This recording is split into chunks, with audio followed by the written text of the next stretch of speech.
me coffee in the morning, gotta have the caffeine.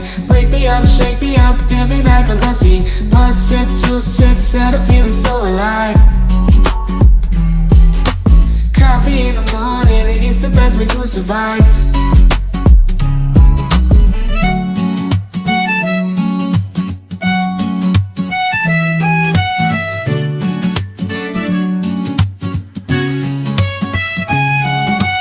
Woke up in the morning, sleepy eyes yawning. Jumped out of bed, started the day, opened the curtains. Felt the cool breeze, the sun shining on my face. But something was missing, I needed my job to chase. Give me coffee in the morning, give me coffee in the morning, gotta have the caffeine. Wake me up, shake me up, dip me back on the...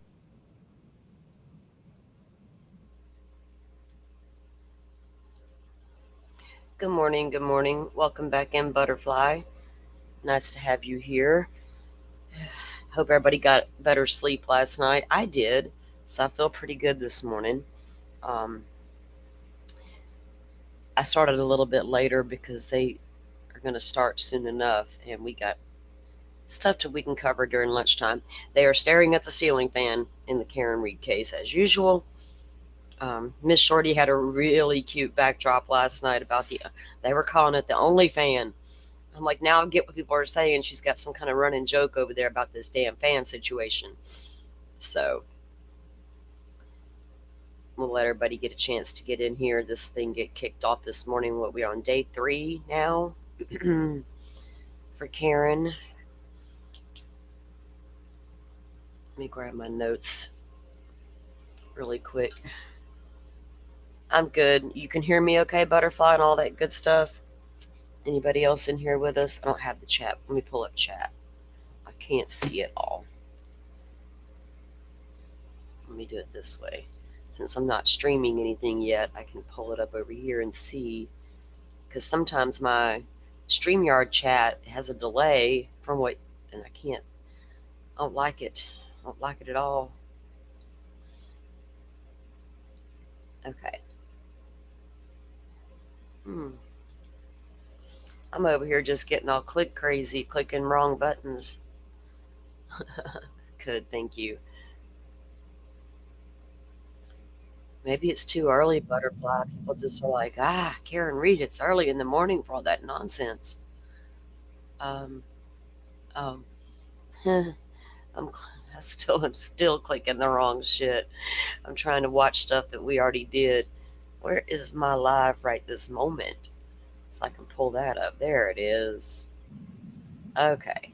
Now, there we go.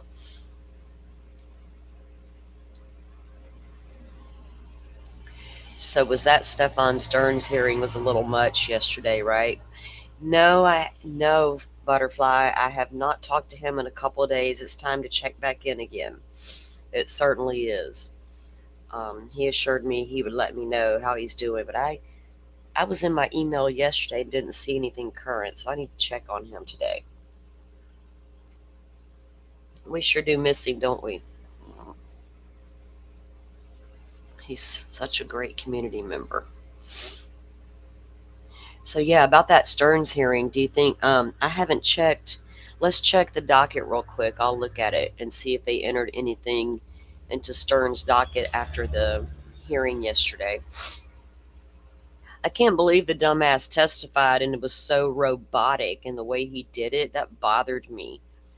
It's like he just leans into the mic, blah, blah, blah, blah, blah, blah, and we're like, dude, shut up with your blah, blah, blah, blah, blah bullshit.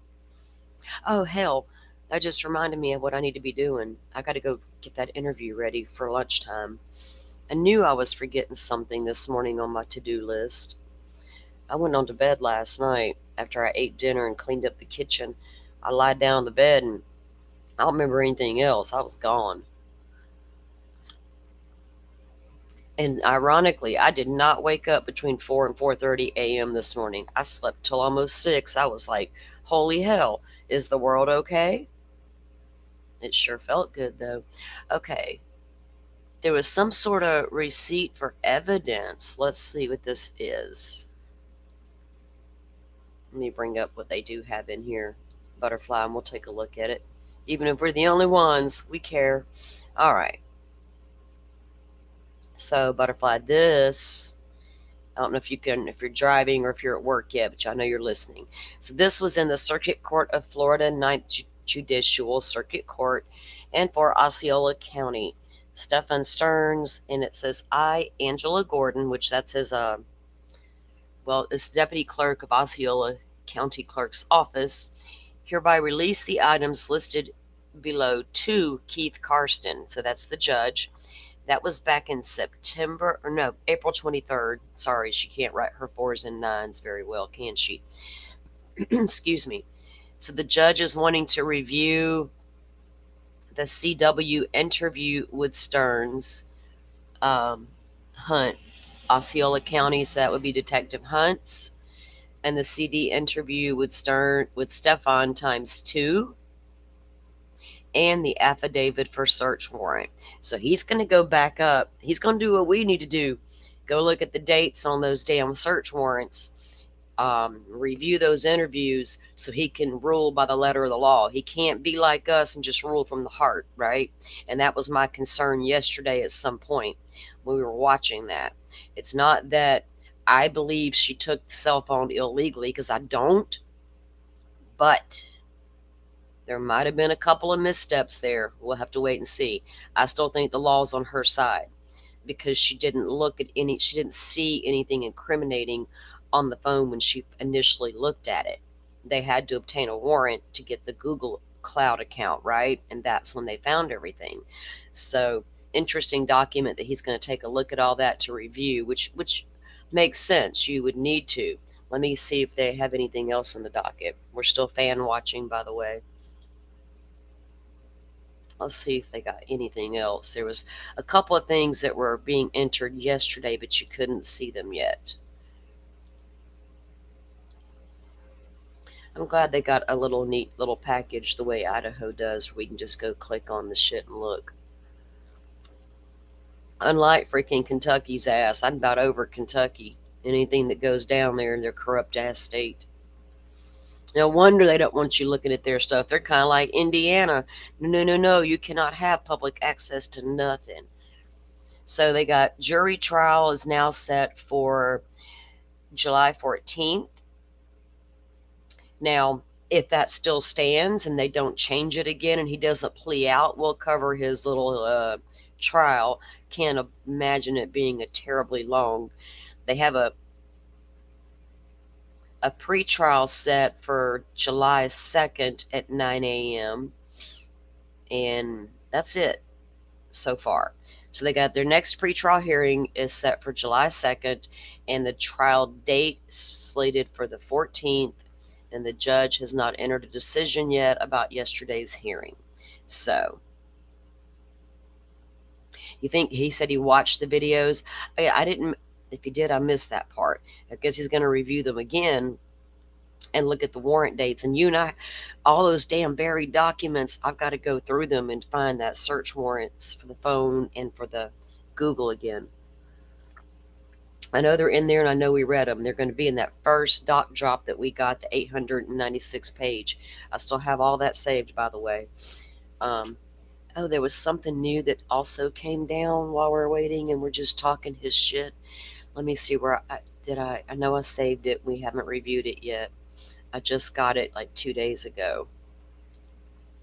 And this was interesting because if you go back and think about the timeline and that damn laundry he was doing, it makes you wonder about this document and the way. Okay, can you see that okay? If not, I'm going to read it out in case you're driving. Okay, so this is and we are still fan watching and KarenRead. For those of just joining, waiting on the trial to start.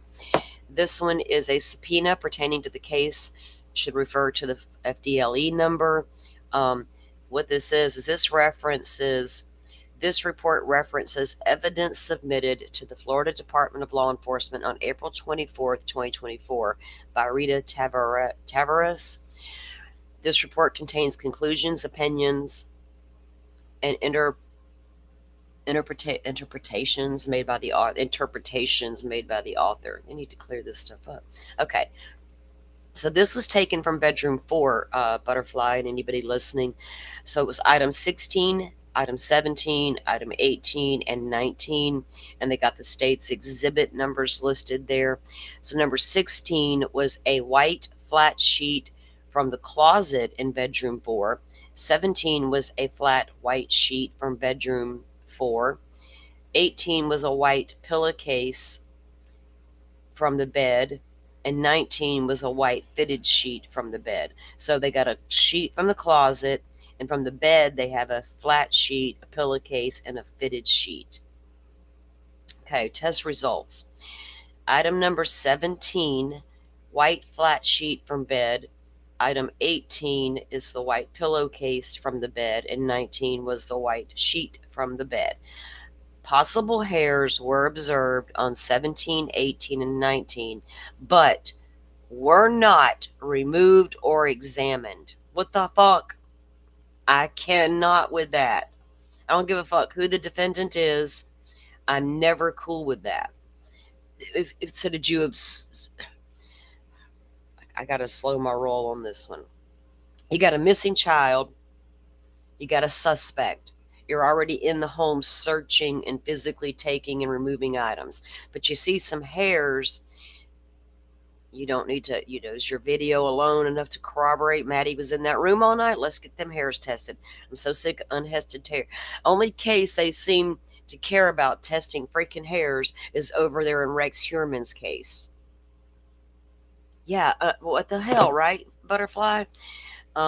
Even if, okay, so possible hairs were observed on 17, 18, and 19, but were not removed or examined.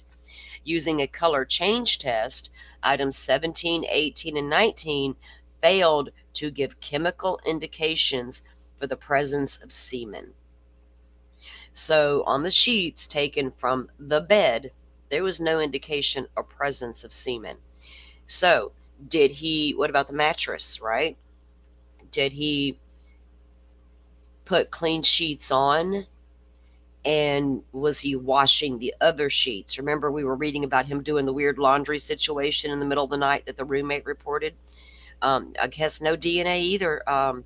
This is a 2-page report that I got from Plunder. It hadn't hit the docket when she sent it to me the other day. So STR DNA analysis was not performed. Oh, shit. I got a child abduction alert. What's going on? My phone's on silent. Hold on. But it's damn sure alerting me. Yep. Florida missing child alert. All right. Down south. So 17, 18, and 19. Again, those were the ones directly from the bed. STNR DNA analysis was not performed on those items. Why? Can they explain that? Item 16 wasn't even examined. So that's going to be the one from the closet. Yep, the sheet from the closet. It could have had past materials on it still that could have proved something.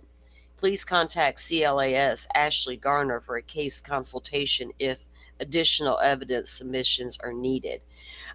I got some additional questions. Can we do that, Butterfly? You reckon we can send Ashley an email and be like, Ashley, what up? So STR DNA analysis was not performed on items 17, 18, and 19. I can't for the life of me figure out why they wouldn't do it. Apparently they didn't check any of it. They didn't check item 16 at all, which was the sheet from the closet. And they saw possible hairs on the sheets and pillowcase from the bed and didn't do anything about those. And the color change test failed to give an indication for semen. Maybe because it failed to indicate anything was there was maybe the decision not to do STNR DNA testing on those same 3 items. But still, I got full faith in the Florida Department of Law Enforcement. I honestly do. I know they got an amazing crime lab, but come the fuck on. I can't call out untested DNA in other cases and then turn my head and go, but it's okay in Stern's case. Can't do that. We need all the fucking evidence because they trying to get the main evidence thrown out over there. Abbreviations may appear in this report, CODIS, and they go on to explain what all that is. And I'm like, well, we know because we're in true crime. If y'all don't, y'all know it's the database where they run the bad guys' names. What if it was taken off and folded and not right? How do they know that? It could have been just taken off and folded and thrown up in the closet, for the next visit. Dumb fucker. He was so nasty, he probably didn't never wash them sheets until that particular night. And the fact that they now know he washed sheets or washed clothes after interviewing the roommates, I hope they kind of feel dumb for not testing that stuff. I mean, obviously there's very, very, very damaging evidence on that phone. Enough to put him away for the rest of his natural freaking life. But just to be safe, right? Be on the safe side because you got these damn defense attorneys out there doing their jobs. But I'm about to tell y'all, that prosecutor lady got on my nerves yesterday. She was about as boring as they come, leaning all up on the damn podium. It's like, sister, stand up straight, speak loud, concise, and drive that shit home that man sitting there to your left is a freaking monster. Get up there all nonchalant. Let me just lean into this podium and tell. That really bothered me with her. Maybe I'm too judgmental. I've seen too many lawyers in court, and the ones that are animated and the ones that tell me a good story are the ones that grab my attention. Them boring fuckers put me to sleep, and I might lose what they said. I might just lose what they said. I don't guess Firefly's up and at it this morning yet because I invited her up when she does get up. Butterfly, I appreciate you coming in and hanging out with me, hon.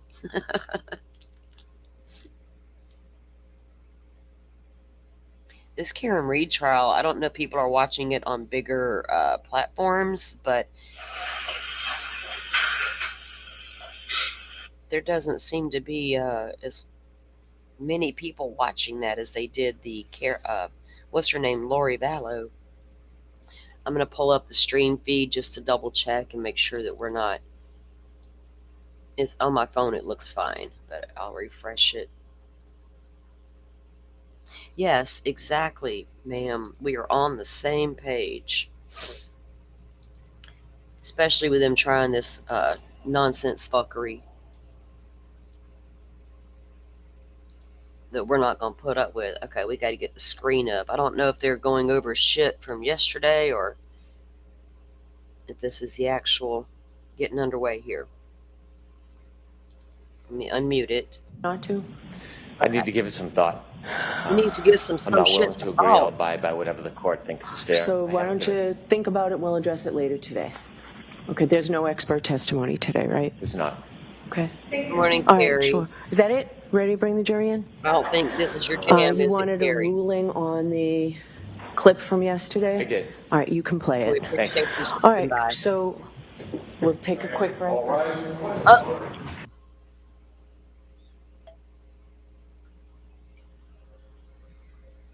You got to be kidding me. You got to be kidding me with these people. What are we doing here? Bev's Depends is already full and she needs to go change it. I'm going to have to make fun of her, y'all. I can't help it. That's the most break-takingest judge I've ever seen in my life. And I just started this damn case.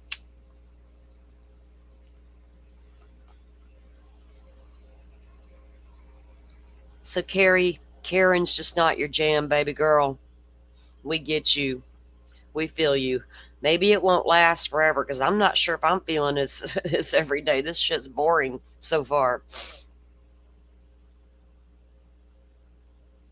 Yeah, she's not into KarenRead. I didn't watch the first trial, so I'm trying to really go into this one with a completely open mind, and people might get mad at me for my opinions along the way, but they're going to change like the wind is with the evidence that comes across. Because like I said, the first time around, I couldn't tell y'all one single thing Turtle Boy ever said. Didn't consume any of it, didn't watch it, didn't read it, didn't want to know about it. I felt that was the messiest situation I'd ever seen unfold in my natural life in a criminal case. And I've been watching criminal cases for damn near 40. Actually, I got to start saying 40 plus years soon. But I've never seen, I mean, thought I saw it all in OJ and Casey Anthony. Come the hell on. Now we got this weird Karen Read shit. So I'm trying to keep an open mind and go in blind. I'd planned to watch the first trial, and I'd purposely avoided all the hoopla around it so I could see for myself. But then Delphi got real serious, and I never paid attention to Karen after that. I felt like that was a whole shit show I didn't want to be a part of, honestly. Yeah, maybe it is, Butterfly. Maybe that's why. It's like, ugh, all that craziness. What's happening over there? We might get sucked into something we can't get out of. Yeah. If they just get on to the actual evidence at hand, right? The one story I do know is we had a town full of drunk cops. We have a town full of women who like to run their mouths. We have a town full of people who like to lie for one another. I don't care about any of that. It's important, obviously, if they're having, what I care about is corruption. I don't give a shit what state, town, city you live in. I don't like corruption. We cannot have it in the legal system in America. We just simply cannot. And I've seen too much in Delphi alone. I hate to think they're doing the same thing over here in Canton. They shouldn't have overcharged old girl to start with.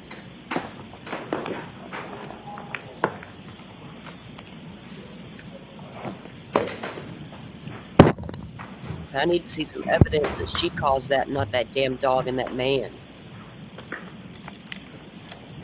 A little weird you get rid of your dog in your whole ass house. Hear ye. All persons having anything to do before I will the mute out Honorable eventually, Beverly y'all. Benoni, Justice of the Superior Court, now holding in Dedham within and for the County of Norfolk.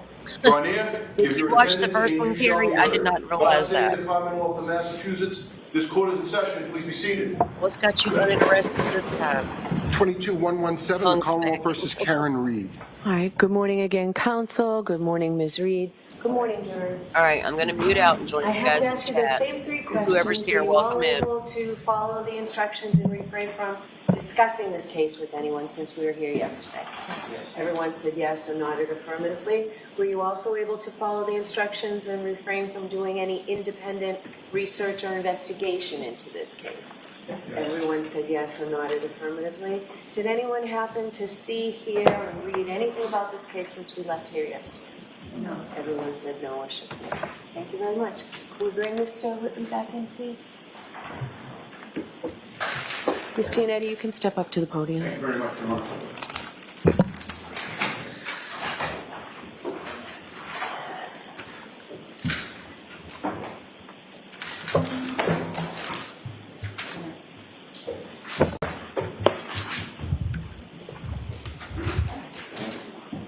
Sir, I'll remind you, you're still under oath. Thank you. May I proceed? Yes. Mr. Whitley, yesterday you testified that when Karen Read was brought to the hospital, she didn't want to get into a hospital Johnny and she didn't want to give a urine sample. Do you recall that testimony? I do. It was clear to you that her reluctance to cooperate at that time was because she very much wanted to check on John's progress and status at the hospital, correct? No, I don't believe that to be the case. Well, you testified before the grand jury regarding this matter 3 years ago, didn't you? I don't believe I said that she was I reluctant. didn't ask you that question. You testified before the grand jury 3 years ago, didn't you? I testified before the grand jury 3 years ago. You were under oath then, as you're under oath today, correct? Correct. You swore to tell the truth. I am telling the truth. You swore to tell the truth in 2022 before the grand jury, did you not? I did. That was less than 3 months after you brought Karen Read to the hospital, didn't you? Yeah. And your memory of what happened at the hospital was very good in April of 2022, right? As good as today? Your memory in April of 2022 was very good, wasn't it? It was very good as it is today. Okay, so you want to add the as it is today, despite the fact that you weren't asked that question. Is that right? Objection. Sustained. All right. When questioned by Mr. Lally at the grand jury, you were asked the following question. So what, if any, interaction did you have with her, meaning Ms. Read, at the hospital once you were there? You remember that question, right? I do. And your answer was, after that, I helped escort her down to, they call it the psych hallway, where they have rooms set up for psychiatric patients for their evaluation. And then she was unhappy that she wasn't able to see him, meaning John. And she kept trying to. She didn't want to get into a hospital Johnny. She didn't want to, I believe, give a urine sample. She was not, the nurses were asking her to do certain things that every patient has to do, and she was not cooperating with them. Do you remember that answer? I do. So 3 years ago, when you testified about this issue of giving a urine sample, you testified under oath that you believed that she didn't want to give a urine sample, correct? Correct. Yesterday, 3 years later, you testified with certainty that she didn't want to give them, right? Yeah, she was giving them a hard time about having to give a urine sample. Right. No, I'm asking you about your testimony yesterday in contrast to the grand jury, sir.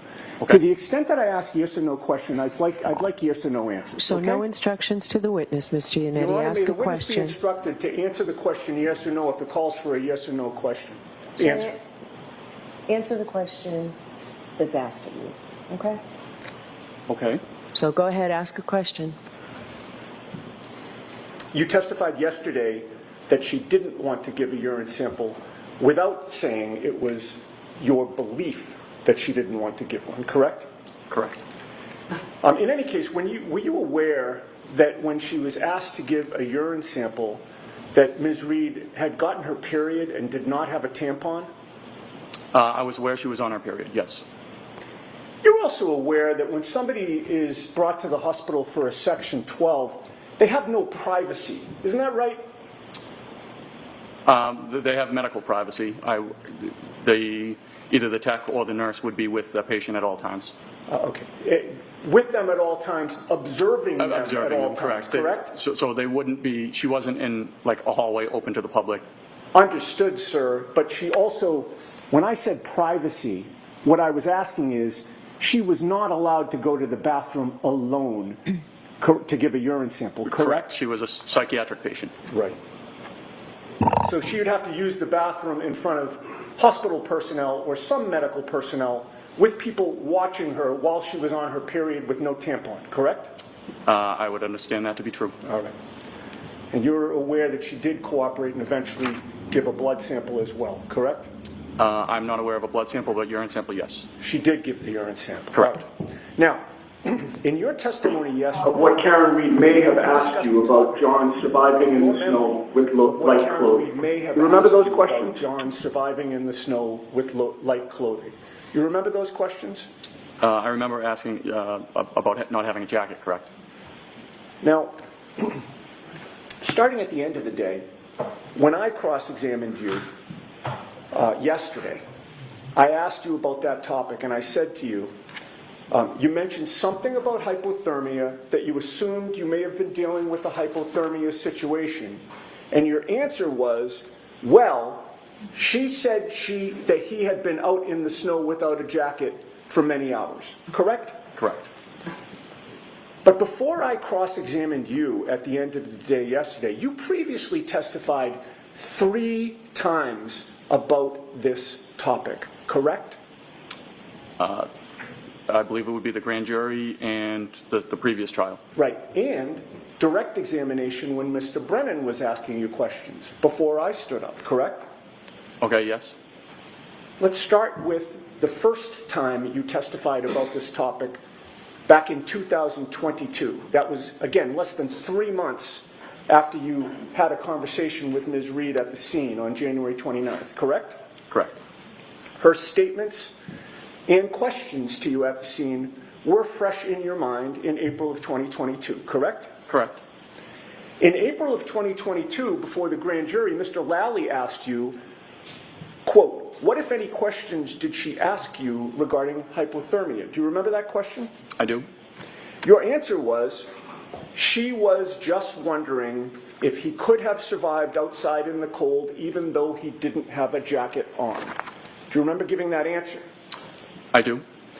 Nowhere in that answer, in 2022, less than 3 months after these events, do you attribute the words, quote, many hours, end quote, in the snow to Ms. Reed, correct? Yes, I was not. I'm not asking for an explanation, sir. I'm asking for an answer. All right, so he was answering you, Mr. My Yannetti. question called for a yes or no answer. Nowhere in your answer in 2022 do you attribute the words many hours in the snow to Ms. Reed, yes or no? No, I did not say that at that point. Nowhere in your answer in 2022 do you testify that Ms. Reed told you he had actually been in the snow for many hours, correct? She did at that. Sir, I'm asking you about your testimony. I object. So let him answer the question. Let me ask it again.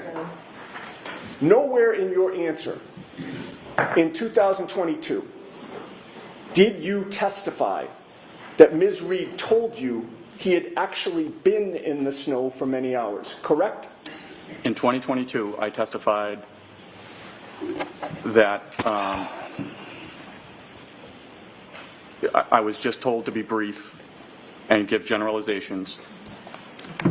She quantified many hours in the snow when we were in back of the let me try this again, So, sir. because Mr. Yannetti, you're just saying 2022. Get to a date Of course, and a yes. place. April of 2022, okay, before the grand jury. My question again, and I'm still seeking a yes or no answer from you, okay? Nowhere in your answer in April of 2022, before the grand jury, did you testify under oath that Ms. Reed told you that John had actually been in the snow for many hours, correct? Not in 2022 of April, no. Okay. The next time you testified under oath was last year in 2024, correct? Correct. During that testimony, Mr. Lally asked you, oh, by the way, so 2022 is no mention of many hours, right? I did not, and I was told to be brief on the grand jury stand. But again, no mention of Right. many hours in 2022. Okay. Now, 2024, last year, Mr. Lally asked you, so Firefighter Whitley, at some point, specific to your conversations with the defendant, Ms. Reed, can you describe sort of her demeanor or any observations you made in relation to that as you were speaking with her? And your answer was, yes. She was very upset. She kept asking if there was any chance. She kept asking us if we knew if the person Ambulance 1 had transported was alive or dead, and we could not speak to that. She asked if somebody could be alive in the snow without a jacket for many hours, correct? Correct. So, 2022, there was no mention of many hours.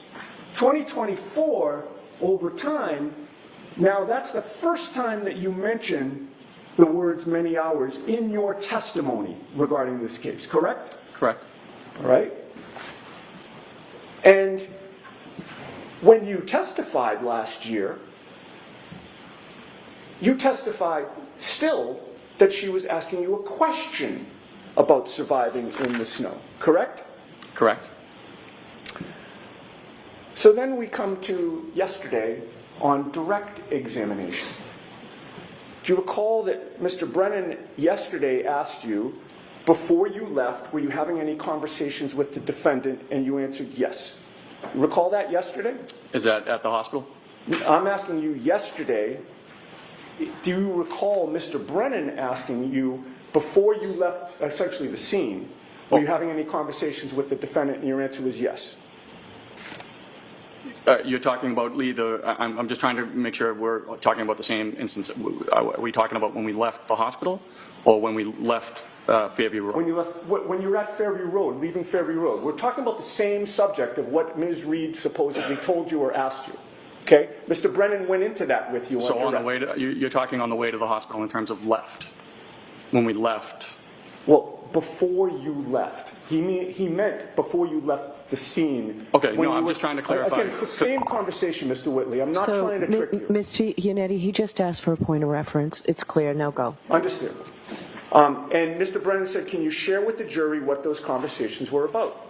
And your answer was, so we were talking, she was upset. She kept asking if there was any chance her husband could be alive, even sitting outside in the snow without any coat for many hours. Do you recall that answer that you gave yesterday on direct examination? Yes. And that was the first time that you mentioned that she said, supposedly, or asked supposedly, about him sitting outside in the snow, correct? I was just using phrases generally speaking. I wasn't at that point I was paraphrasing. I was not speaking verbatim to what she said. Let's try that again. That was the first time that you mentioned that she claimed or asked that he was sitting outside, correct? It could have been sitting, laying, being. Let's try it a third time. So just ask the question, not let's try it. Sure. Let's try it. Was that the first time that you testified under oath that Ms. Reed said or asked about him sitting outside? Are you asking me to clarify whether she used the word sitting? I'm not asking you to clarify anything. I'm asking you whether that was the first time yesterday during direct examination that you mentioned that she asked about him sitting outside.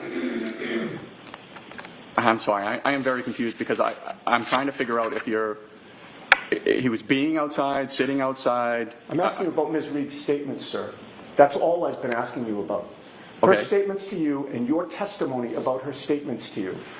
Was yesterday on direct examination the first time that you testified under oath that Ms. Reed mentions the words sitting outside? I don't know. All right. I'm just using, she might have said laying outside, being outside, outside. Okay, so when you testified yesterday before this jury, yes, that she mentioned the words sitting outside, you're now saying that that might not have been accurate, correct? It could have been a different word. Okay, but you didn't say it could have been a different word yesterday. You just left it as sitting outside, correct? Yeah, that's Okay. what I said, sitting. All right, so now we get from, the grand jury with many hours mentioned to questions about many hours to sitting outside to let's talk about what you said on cross-examination. I object. Okay, the objection sustained. Sure.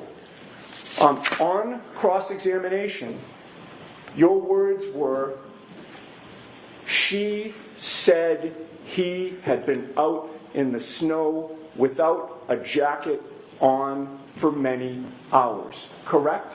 She had asked if he had been outside, if there was any chance he could be alive, even though he was outside without a jacket for many hours. So it always was a question, correct?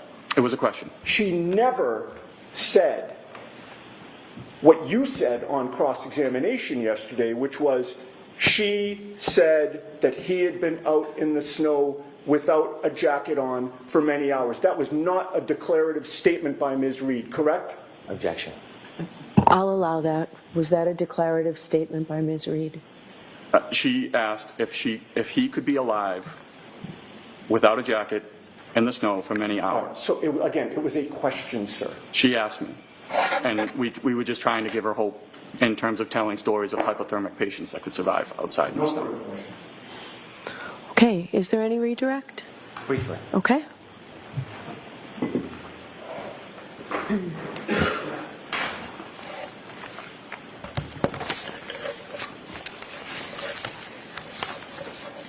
When you were called to the grand jury, was the testimony as in-depth and as long as it is in front of this jury? No, not even close.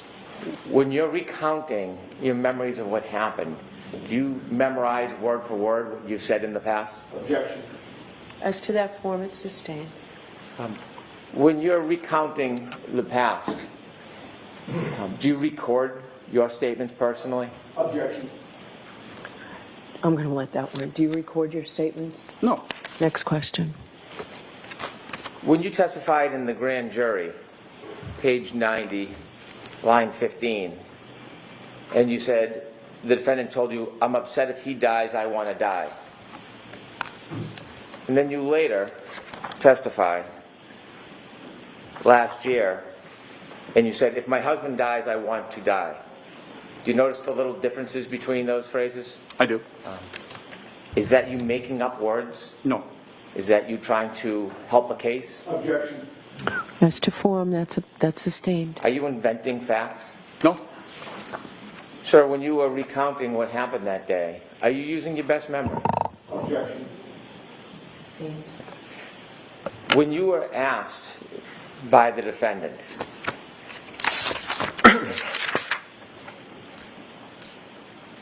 about how long, or someone out in the snow without a jacket for many hours, do you remember that conversation with her? I do. Where were you during that conversation? We were in the back of the ambulance. Do you remember it distinctly? I remember it distinctly. She was looking at me. When you tried to give her hope and comfort, and you told her stories about other situations where people, maybe children, have fallen to the ice and had hypothermia, did you have that conversation with her in trying to comfort her? I did. Do you remember that conversation? I do. Did you necessarily share those conversations with the grand jury? I don't recall if I did or I didn't. Did you ever write that in your report? No.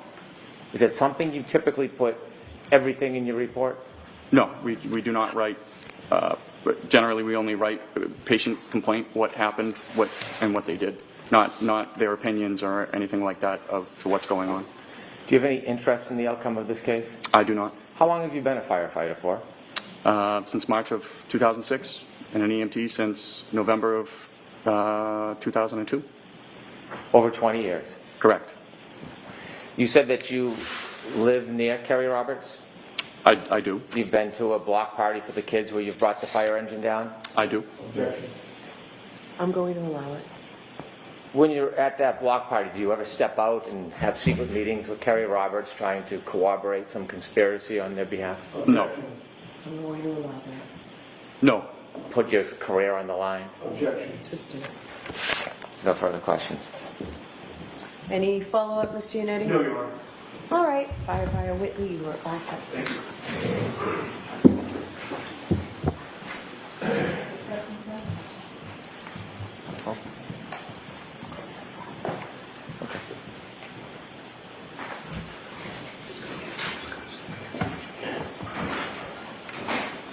Like to play clip 5, Your Honor?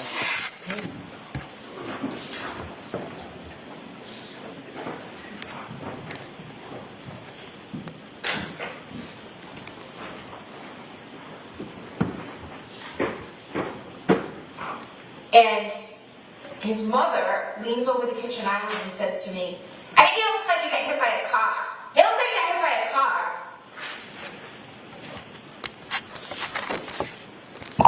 All right, who's your next witness, Mr. Brennan? Next witness is Jean DeMoulis.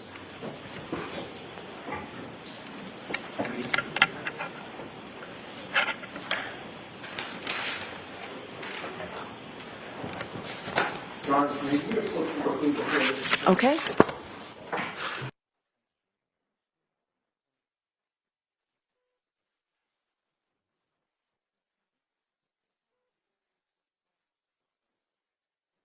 What are they doing? I was making a note. Welcome in, Firefly. Can you hear me okay? Yes, good morning. Sorry I was late making my coffee and everything. Oh, you're good. Yeah, it looks like they just played that clip that they were discussing yesterday, so I guess that's the answer. I guess so. When it came up, I was like, well, there's our answer, Firefly. Right. Yep.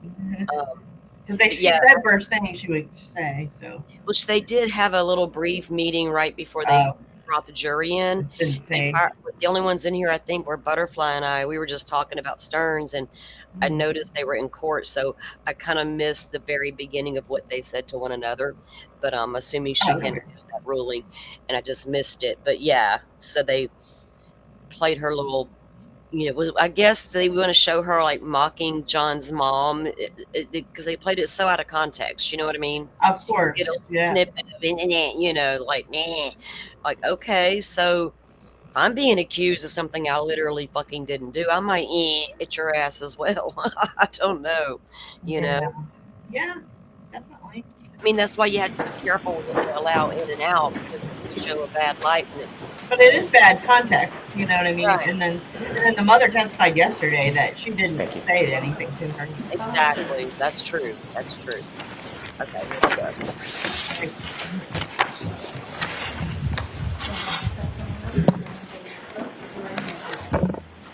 You solemnly swear the evidence given to the court and jury in the case now hearing to the truth, the whole truth, and nothing but the truth, so help you God. Yes, you can speak. Good morning. You can scooch in close to the microphone. Thanks. May I proceed? Yes. Good morning. Good morning. Could you please introduce yourself to the jury?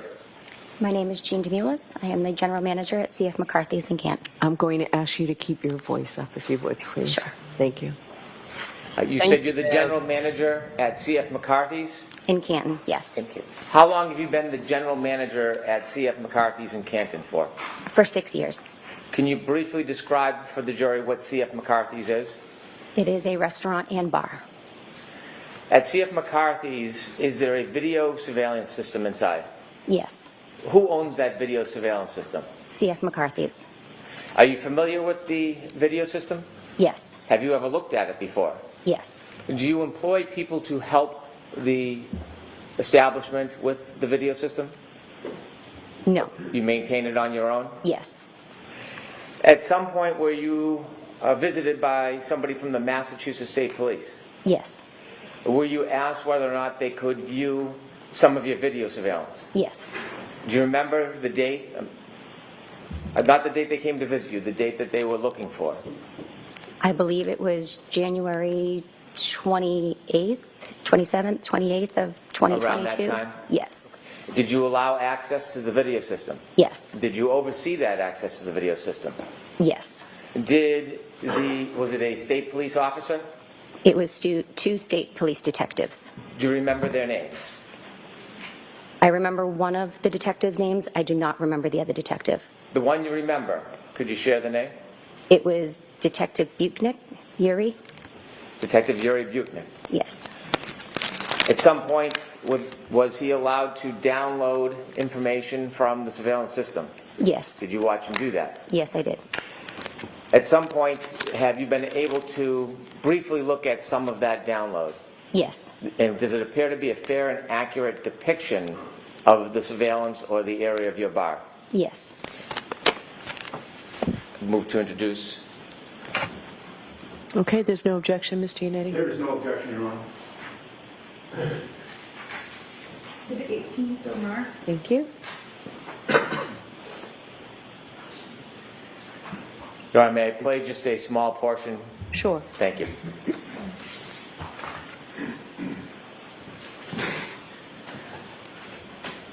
Ma'am, I'm going to show you just some random shots from this video, but I want to know if you recognize it. Is this the inside of CF McCarthy's? Yes. I'm not asking if you have any particular knowledge or information about that now. Looks like I want to know yes. Is this a fair and accurate depiction of what CF McCarthy's looks like? Yes. Has there been any substantive, significant changes to the inside of that establishment since this video was taken? No. Okay. Thank you, Ms. Gilman. Your Honor, I have no further questions. Okay. I have no questions. All right, Mr. Lewis, you're all set. Thank you very much. Thank you. No, that counsel.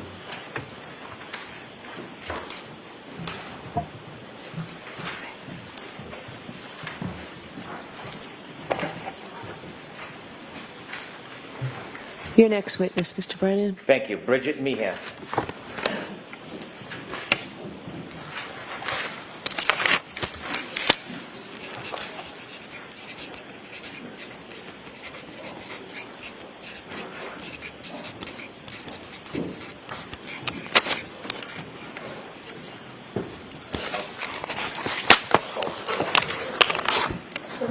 Good morning.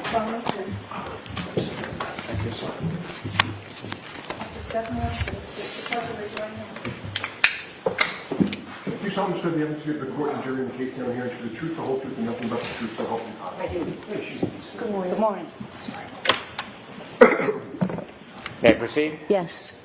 Good morning. Good morning. Could you introduce yourself to the jury, please? My name's Bridget Meehan. Where do you work? I work at the Waterfall Bar and Grill in Canton. The name maybe tells us a little bit about it, but could you just share a couple lines of what the Waterfall Bar and Grill is? It's a small family-owned business in Canton. It's in a mixed condo complex. Are you involved in the ownership of it? Yes. How long have you been involved with the Waterfall Bar and Grill? We've been there approximately 10 years. Do you help run the establishment? Yes, I do. And you were running the establishment back on January 28, 2022? Yes. At some point, were you asked or visited to see if your establishment had video surveillance of the inside? I was. Does your establishment have video surveillance of the inside? It does. Do you have a camera and a server? Do I have? Yes, I do. Okay. Did you provide video surveillance to the Massachusetts State Police from that night, January 28, 2022? Yes. May I approach, Your Honor? Yes. I'd like to move this in as an exhibit, please. Okay. Ms. Giannetti? No objection. Thank you. Exhibit 22. With the court's permission? Yes. Thank you.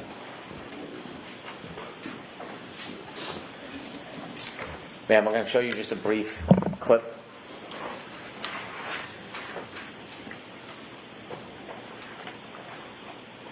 Okay, stop, please. Do you see that video? I do. Does that depict the inside of McCarthy's? No. I'm sorry, the Waterfall? Yes. I'm trying to switch establishments on you. Back on January 28, 2022, does that look the way it looked then? Yes. Has there been any significant changes inside since then? No. Thank you. I have no further questions. Okay. No questions. All right, Ms. Meehan, you Thank may you. pass that.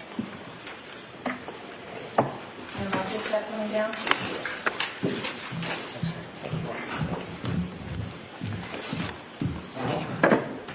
Is my camera on there?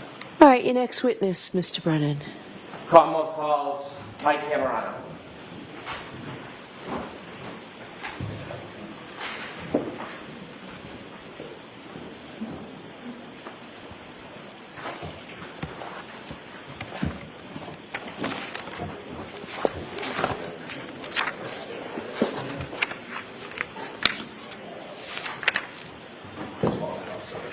Come on, can you follow me, please? So let's just step on up. Face the front, raise your right hand. You solemnly swear the evidence you give the court and jury in the case now hearing to the truth, the whole truth, and nothing but the truth, so help you God. Good to stand. Good morning.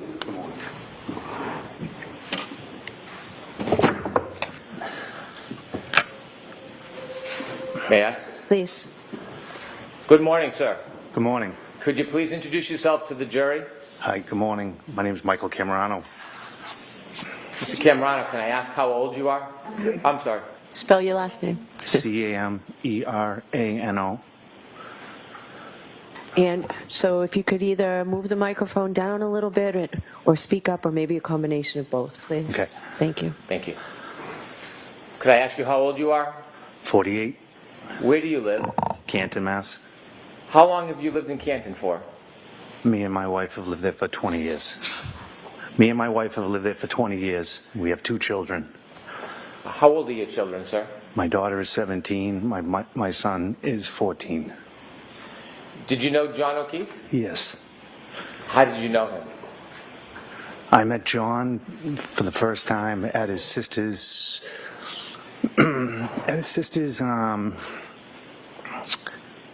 they had a benefit for his sister in 2013. I met John there for the first time. And then years later, our kids got involved with sports together, and they became very close. As they became close, I became very close with John and his family. Was your daughter close with John's niece? Yes. Was your son close with? Yes. Did you spend a lot of time together through sports and socially? Yes, we did. I want to take you forward to January 28th of 2022. Okay. Do you remember that day? Yes. Had you, without any discussion of what might have been said, did you have any discussions with John that day? Yes. Did you have a plan? Yes, we were communicating. At some point, did you decide that you were going to spend some time or go meet John? Yes. That Friday, my daughter and his daughter, they got acceptance letters to school. So we wanted to get them together so they could enjoy the time together. And, just, go over like how it'll be so much fun, something new, different.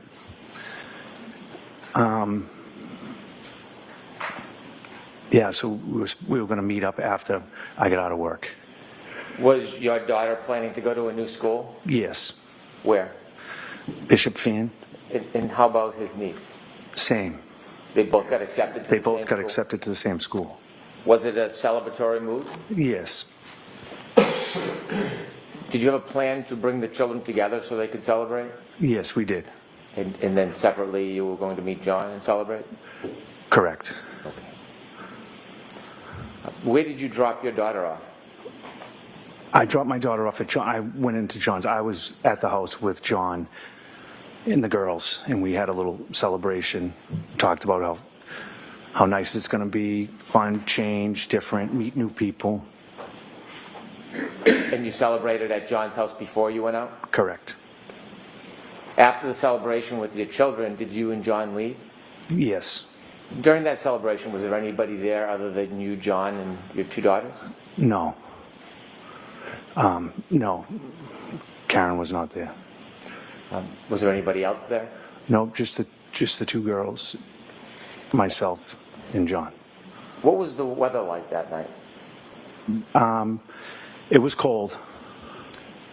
It was not snowing yet. Was there an expectation? Yes, there was an expectation. Yes. And what was that? That there was going to be a big snowstorm coming in. A storm was coming? Yes. When you left, did you leave in a separate car then, John, or did you leave together? No, we left together. John got in my car, and we were leaving. We're going to leave. Where were the girls? The girls are in the house, stayed in the house. They were staying at John's house? Yes, correct. Where did you go? We went to C.F. McCarthy's. When you got there, did you know anybody who was there other than you and John? At that time, no. Did you spend time at C.F. McCarthy's? Yes. Were you drinking? Yes. Was John drinking? Yes. Alcohol? Yes. How long were you there for? A couple hours. While you were there, did anybody come and meet you that you knew? Yes. Who? A friend, and then Karen came in. The friend? Yes. What was the friend's name? Kurt. And then, how long after you first got there was it that the defendant arrived? I would like to say within an hour, so not 100% sure. You said back home it was a celebratory mood. Was it still a celebratory mood at McCarthy's? Yes. And when the defendant arrived, did she spend time with you and John? I've talked briefly to her, and her and John were mostly talking. Okay. You didn't see any issues? No. Okay. It was a normal night? Seemed to be, yes. As far as you could see? Yes. And you saw John drinking? Yes. Did you see the defendant drinking? I saw her with a glass, yes. Okay. Did you leave at the same time that John left? No, I did not. When you left, was John still at the establishment? Yes. When you left, was the defendant still with him? Yes. Why did you leave? I left because I got a phone call. My son was playing hockey in the backyard, and he got hit with a stick and lost his tooth. Oh. Where did you go? I went to my son's friend's house. Do you know about what time that was when you went to see your son? I would like to say 9:30, in between 9:30 and 10. You didn't go back to McCarthy's that night, did you? No, I did not. After you helped your son, where did you go next? I went to pick up my daughter Madeline Did you go? at John's house. Did you go in John's house? No, I did not. When you got to John's house, did your daughter come out? No. We went to the side door Okay. and rang the doorbell. And then what happened? And then my daughter came to the door. Where'd you go? From there, we left and went home. When you went home, had the weather changed at all? It was cool. It might have been flurrying at that time. No accumulation? No. You got home? Yes. Did you do anything significant when you got home? Put the kids to bed, my son, and no, I went to bed. What's the next thing you remember happening? Waking up to, I missed some phone calls. Who were the missed phone calls from? From my wife and Karen. What did you do? I called my wife. After speaking to your wife, what did you do? I got in my car and drove to John's house. About what time was this? In between maybe 5 and 6 a.m. What was your mood at that point? I was panicked. Why did you go to John's house? Because I went to get Kaylee. Did you know if she was alone? Yes. How long did it take you to get to John's house? Maybe 5-7 minutes. When you get to John's house, what do you see?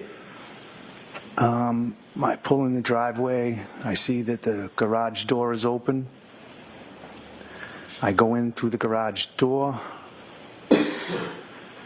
I don't know if Kaylee was standing there, if the door, she came out the door, and I asked her, if she needed anything, she could get in my car and stay warm. When you first saw Kaylee, what did she look like? She looked distraught. Did you try to help her? Well, I think I just said everything will be okay. Did she come with you? Yes. Where are you going? To my house. So what happens? So we go to my house, and my daughter's up, and the two girls they were hanging downstairs, just hanging out, just being kids. And then, I don't know, a couple hours later, maybe, Paul called me and asked me to bring Kaylee home. Did you know anything at that point? I did, yes. You did or didn't? At that point, I did when Paul had told me. So what do you do?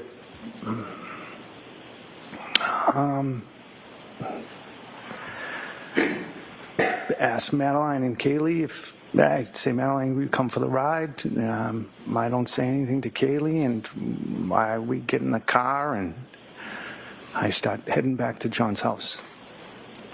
And you didn't say anything to Kaylee? No, I didn't. I just said everything will be all right. She had a feeling. Why do you say that? She don't want to go home.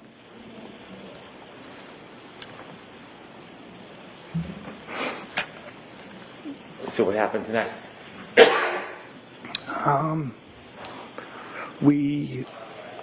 So I pull in the driveway, and I remember Paul and Papa standing. I think they were standing at the side door, and we just embraced. Did you stay? No, not long. No. Did you go back? I was to the house. I went back to my house. Did you go back to John's house? I did the next day. Yes, I was there. When you went back, were there people there? Yes. Many? There was people coming and going. Thank you. I have no further questions. Thank you.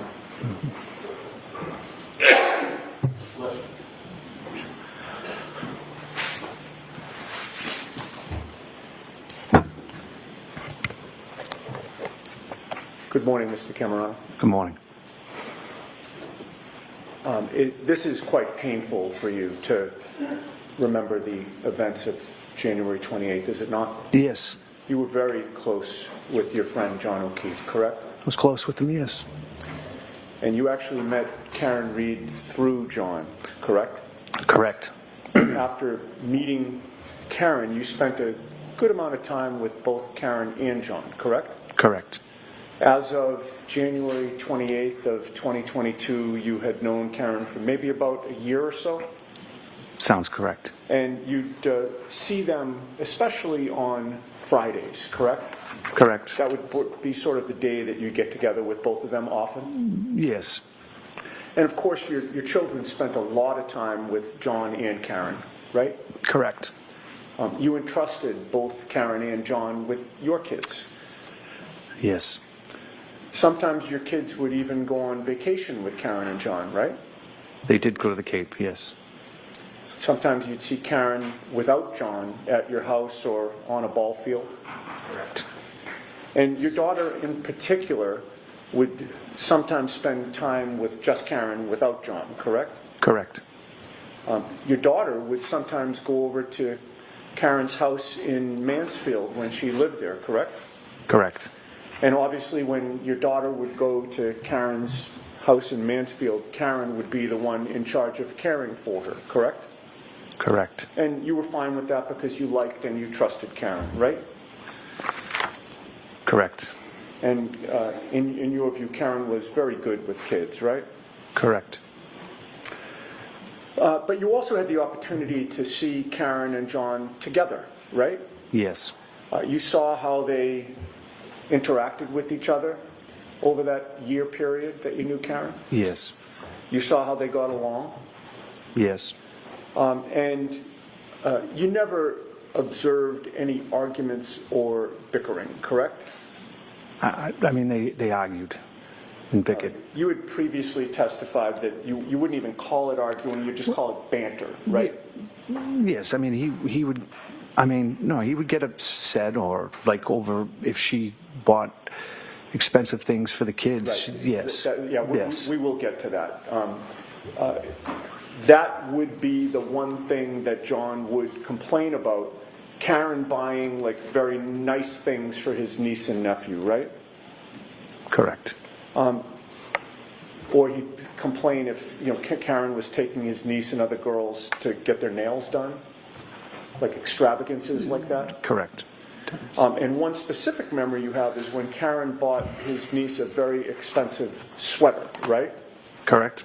And you recall John telling you that he wished that she hadn't done that because he considered that to be spoiling the girl, correct? Yes. But it was very clear to you from your observations that Karen really, really liked John. I'm sorry, John really, really liked Karen, right? Sustained. He certainly never told you or even suggested he was thinking about or planning to break up with Karen, right? No. Okay, so with regard to that Friday night, January 28th, sir, the plan was for you and John to go to McCarthy's to have some drinks because there was a storm coming in, correct? And because of the celebration of the girls getting into Bishop Fen? Well, yeah, we were going out. It wasn't a continuation of the celebration of the girls. We were going out to have a few beers as guys. Okay. And when you were leaving the house, John asked you to move your car, right? Correct. Where was your car when John asked you to move it that night? Actually, I backed up my car. We were leaving the driveway, and John asked me to stop so he could move his car. I see. And he wanted you to move your car because of the storm coming in, and you wanted Karen to be able to pull her car into the garage, right? Correct. And that was really thoughtful of him, wasn't it? Yes, extremely. And it showed you that he was being chivalrous toward Karen that night, right? Yes. He didn't want Karen to be out in the heavy snow later when she returned to his house during the expected blizzard, right? Yes. Sustained. You took from that there was an expectation that Karen would be coming back to his house, correct? Objection. Sustained. You had no inkling that day that anything was wrong between Karen and John, correct? No, Everything seemed fine between the two of them, right? yes, he did mention though that night that he didn't understand why Karen had a plumber go to the house. Because he had somebody that could have done that work instead of paying for the plumber, right? Well, yes. Okay. And But in any case, the plan was for Karen to meet up with the two of you, right? yes, And she did show up to McCarthy's at about 8:30 p.m. or so? yes, I guess if that's the time. And you saw an affectionate... I'm sorry, what was the answer that you If said? that was the time, I'm not sure about the timeline. Okay. It was sometime after you'd Yes. gotten there. Right. Correct. But you do remember when Karen arrived, there was an affectionate greeting between John and Karen, right? Yes, You saw them kiss, right? yes, You saw John put his arm around Karen, correct, and you saw that Karen sort of nestled into his embrace. correct. And when she did that, that's when he kissed her, correct? Yes, And they seemed happy to see each other, did they not? they did. That night they were affectionate, Yes, laughing, yes, happy, yes, like a normal couple. yes. No arguments. No, You witnessed no bickering, no tension, correct? no, And during the month before John's passing, that January of 2022, you observed their relationship in your presence to be normal, caring, and affectionate, right? yes. Thank you very much, sir.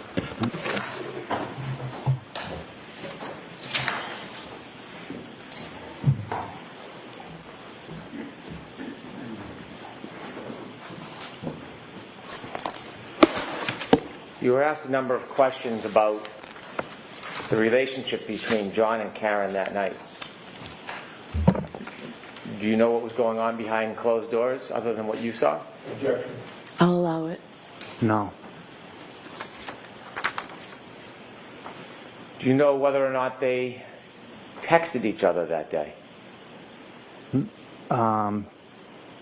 no, that day, no. Do you know whether or not there was any arguments that day? Objection. I'll allow it. Not to my, no, I don't know if they were, I don't know if they were arguing over the plumber situation. I Do you don't know know. if there's any vulgarities that day? No, Do you know if there's any vulgarities that night? no, not to my knowledge. Do you know whether or not John was trying to end the relationship with Miss Reed? Objection. Do you know that, sir? No, Next question. Do you know if there was any jealousy in that relationship? Objection. I'll allow it. I mean, I mean, Karen wouldn't let, I mean, they did everything together, a lot of things together, and I thought at times, yeah, you could see, she didn't want other women around John. I don't know, not at that, but Thank you. You follow up? Nothing further. All right, Mr. Cameron, you're all set, sir.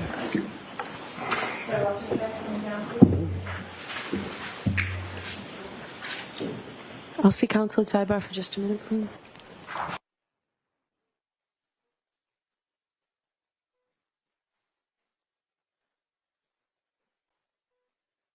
Sorry, I was getting my mic back on. We'll take that sidebar, Miss Thing, because that right there was weird.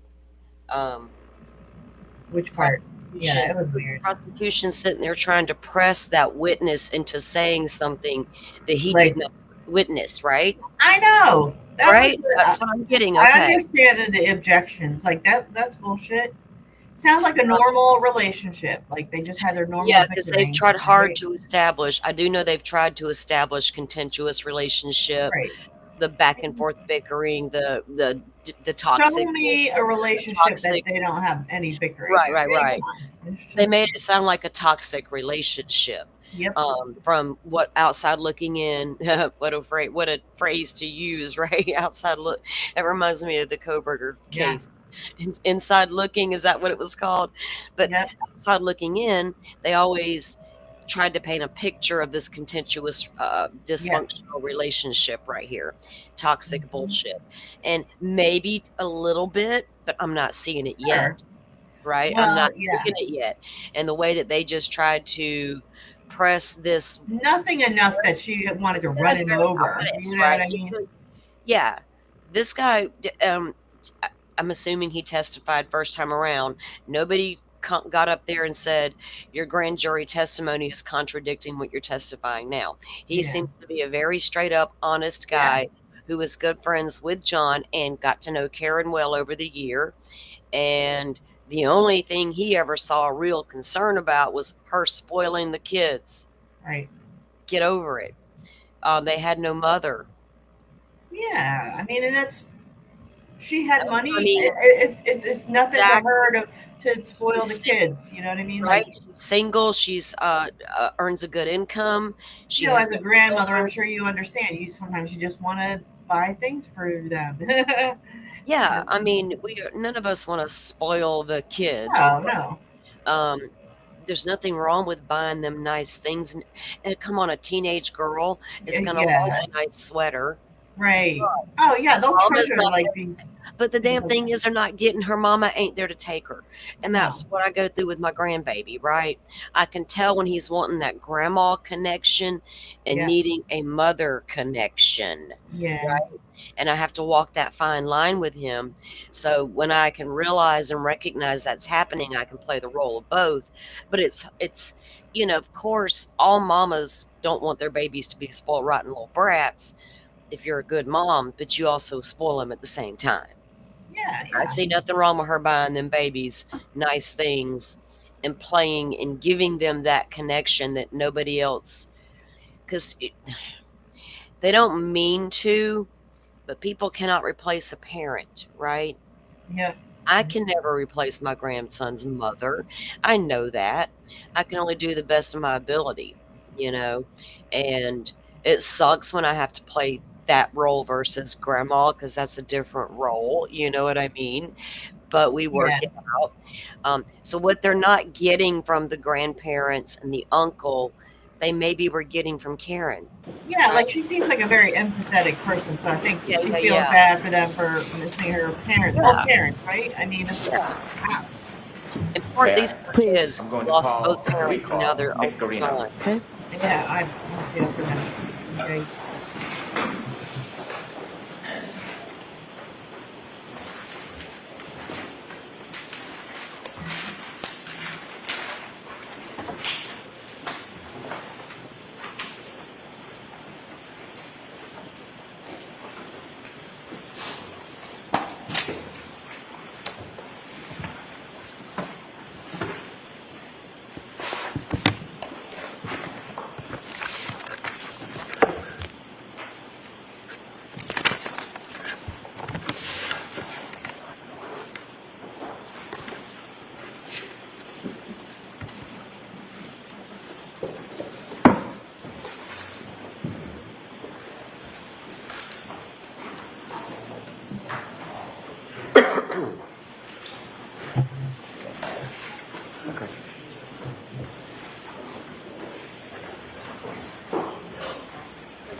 Parliament, please.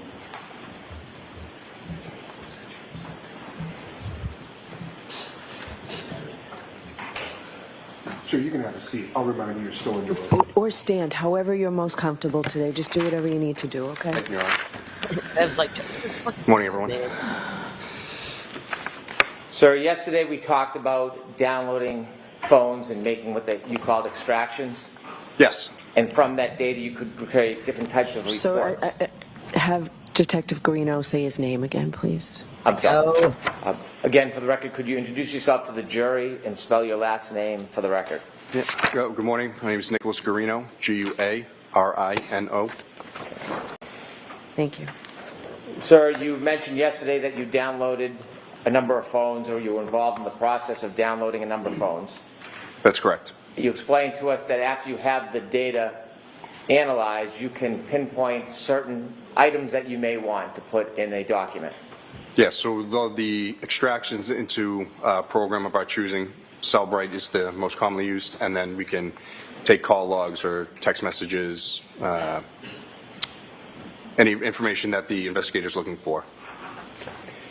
When you downloaded Mr. O'Keefe's phone and you downloaded the defendant's phone, did you try to create, or did you create a report through Cellbrite, the software, that would show you all of Mr. O'Keefe's call logs?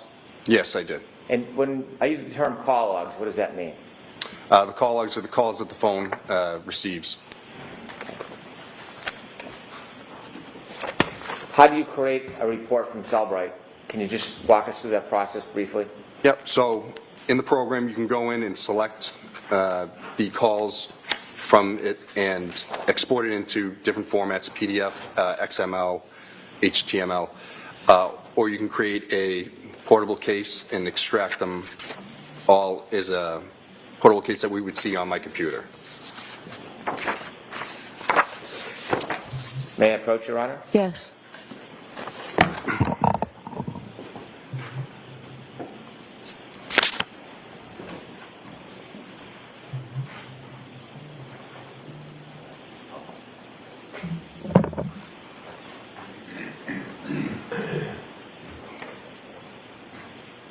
Showing you a document of Mr. O'Keefe's call logs. Do you recognize that?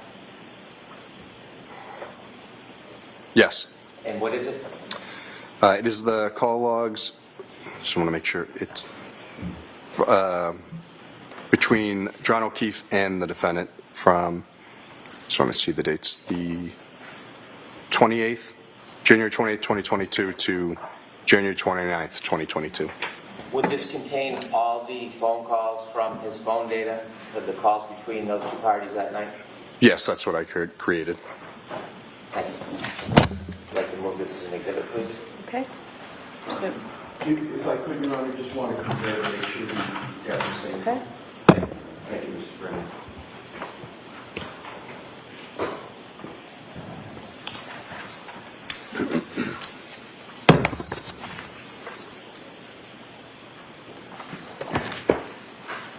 Thank you, Mr. Brennan. Okay. Thank you, Your Honor. Content. Okay. No objection.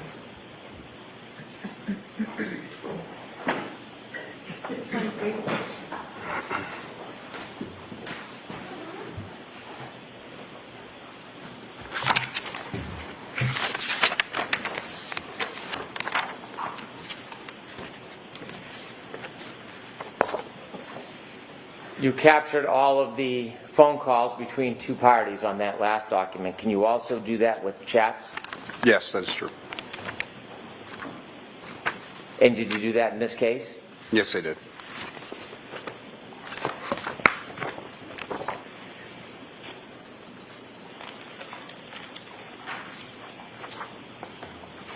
Did you create a document of chats between the phones of the defendant and Mr. O'Keefe for after midnight, for the evening hours of January 29, 2002? Yes, I did. May I approach? Yes.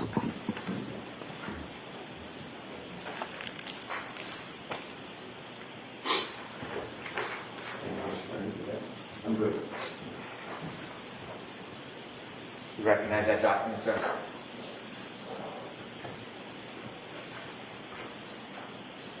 Yes, I do. And can you tell us what that is? These are the texts from the defendant to John O'Keefe. Yes. For January 29, 2022? Yes, that's correct. So I'm sorry. Thank you. I'd move this as an exhibit, Your Honor. Okay. No objection, Your Honor. Thank you. Exhibit 24.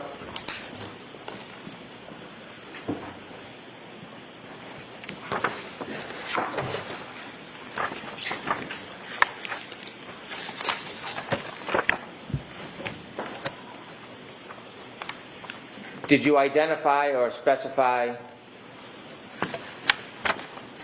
chat messages between John O'Keefe and a person named Jen McCabe?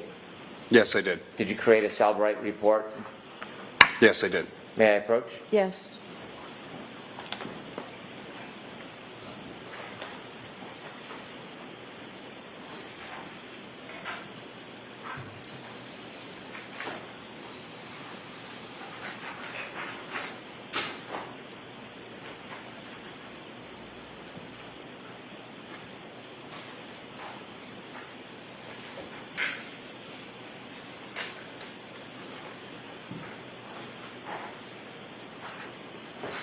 Can we have just a brief moment, please? At sidebar? No. Just the two of them? Compare them what we have. Yes, go ahead.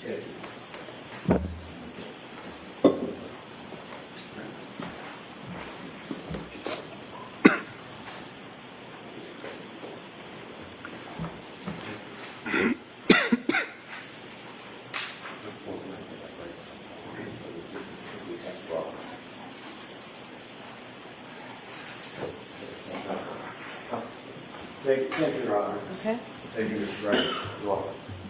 Sir, I'm handing you a document. Do you recognize it? Yes. This is the text messages between John O'Keefe and Jen McCabe on January 29th, 2022. And this is through a search of Cellbrite where you match their data and pull up all of their conversations? Yes, that's correct. Yes. Okay. I move to introduce this, please, Your Honor. No objection, Your Honor. 25.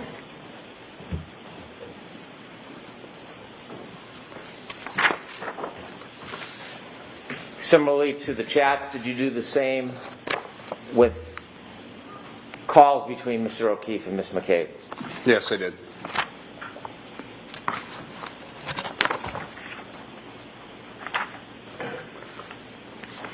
May I approach, Your Honor? Yes.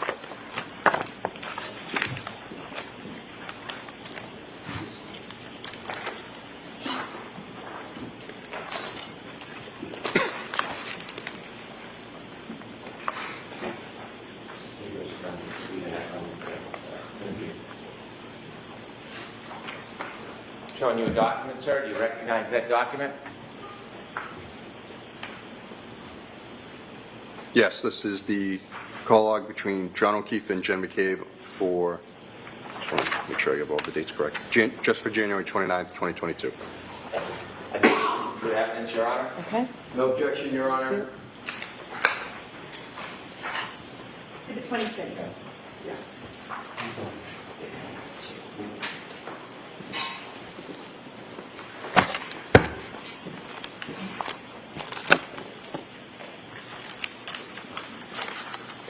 Did you do a file extraction and a report on all chats between the phones of John O'Keefe and the defendant for a period of time? Yes, I did. May I approach, Your Honor? Yes. Handing you a document. Do you recognize that document? Handing you a document. Yes, this is the text messages between. Yes, this is the text messages between John O'Keefe and the defendant from January 28th to January 29th, 2022. Thank you. Your Honor, move this into evidence. Okay. Mr. Lessie? No objection, Your Honor. All right. Thank you. 27.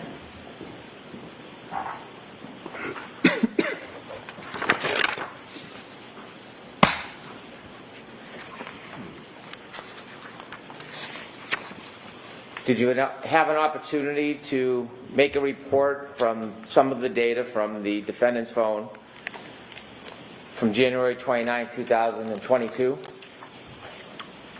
Well, what are you referring? I did make some reports from the defendant's phone. What's a call log report? Again, the call log report is the calls that the party makes to another phone. So it's going to show everyone they've called or attempted to call. May I approach, Your Honor? Yes.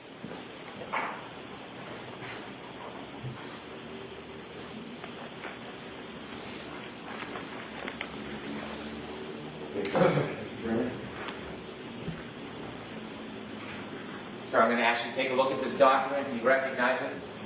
Yes. And could you tell the jury what it is? It's the call log from the defendant's phone for January 29th, 2022. Thank you. It looks like everyone she called. Introduce this as an exhibit, please. No objection, Your Honor. Thank you. Exhibit 28.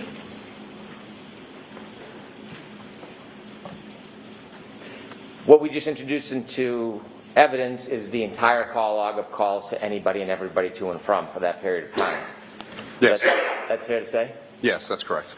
And then can you further isolate calls between just two parties? Yes, you can. You can search by phone number or name. And did you do that with the defendant's records for some parties? Yes, I did. Did you isolate phone calls between the defendant and Ms. McCabe for the evening of January 29, 2022? Yes, I did. May I approach? Yes.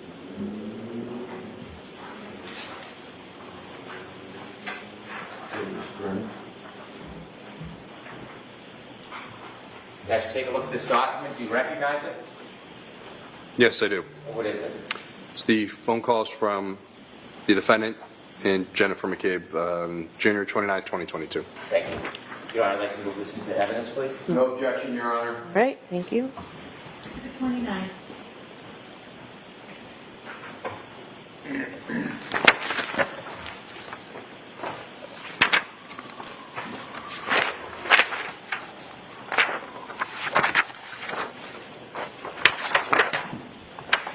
Did you isolate calls between the defendant and Ms. Roberts for the night of January 29, 22?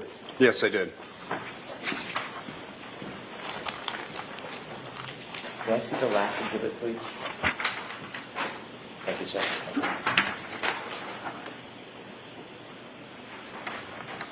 I asked you to take a look at that document. Do you recognize it?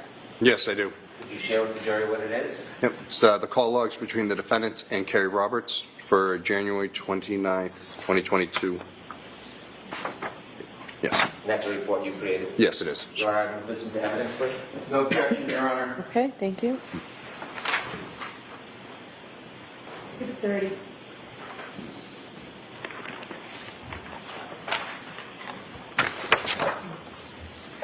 Did you have an opportunity to isolate and produce a report for all chats between the defendant and Ms. Roberts for the night of January 29, 2022? Yes, I did. May I approach, Your Honor? Yes.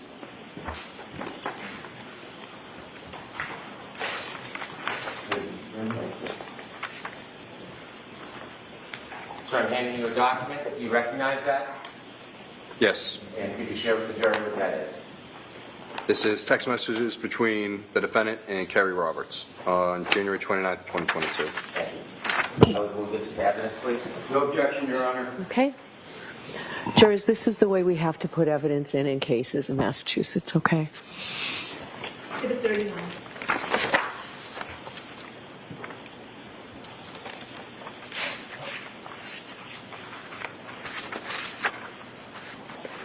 Sir, do you have an opportunity to identify a text message or a chat between the defendant and a person by the name of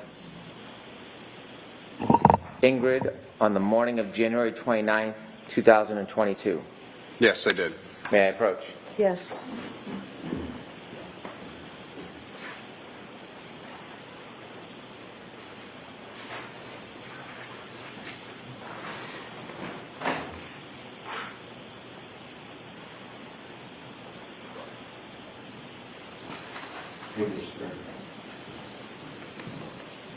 Take a look at this document. Do you recognize it? Yes. Could you tell the jury what that is? Yes, this is a text conversation between the defendant and looks like a group chat between Ingrid Curtis and Bill Curtis.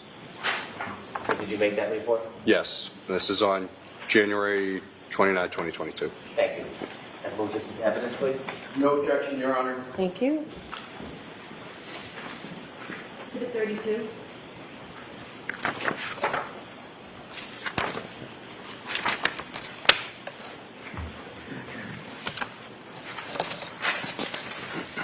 if this is a good time, if the honor would permit. Okay. Jurors, what we're going to do is we will take our morning recess now, and we'll take 20 minutes to a half an hour, and we'll see you then.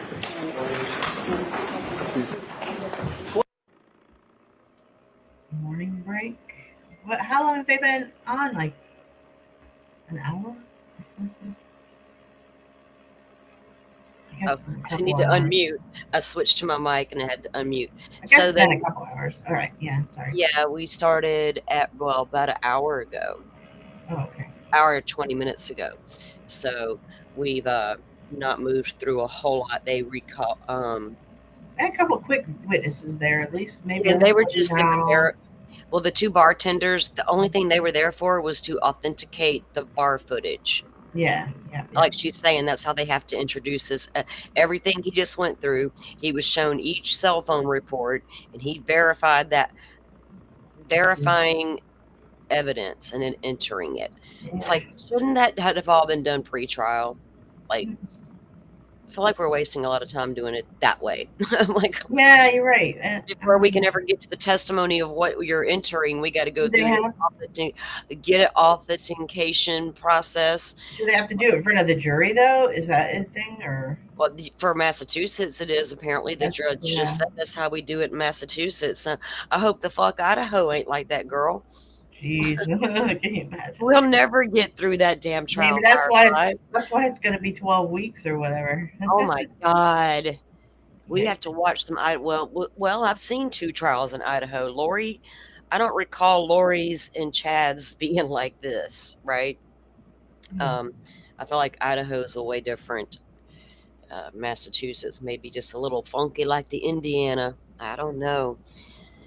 Maybe that's why funky shit happens in them kind of states, because they allow funky shit to happen.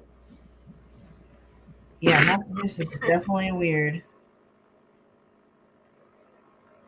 Yep. What would they say? Half an hour? Okay. Hey, 20 minutes. 20 minutes to a half an hour, and I think we are up now to. We're up to 9 witnesses now, and Mr. Greeno here is a recall. I'm calling him a recall. Yeah, he is. He's already testified once, but he's technically witness number 9. So, and he's only our second one for today. No, because the 2 bartenders were so super fast.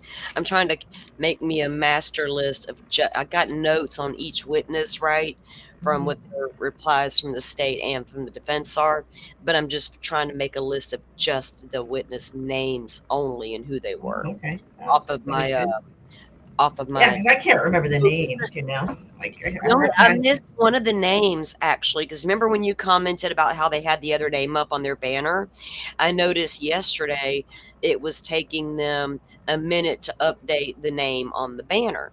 Okay. But when the CF McCarthy manager chick got up there, I totally don't know what her name is. Yeah, I'm sure she said her name, but I said, I saw on the thing, on the banner, it had the wrong thing. Yeah. So like, Oh, they have to say their name and spell it. Yeah. Yep. Like the judge said, Greeno, we know we saw you, but you still got to respell your name and say your name again, right.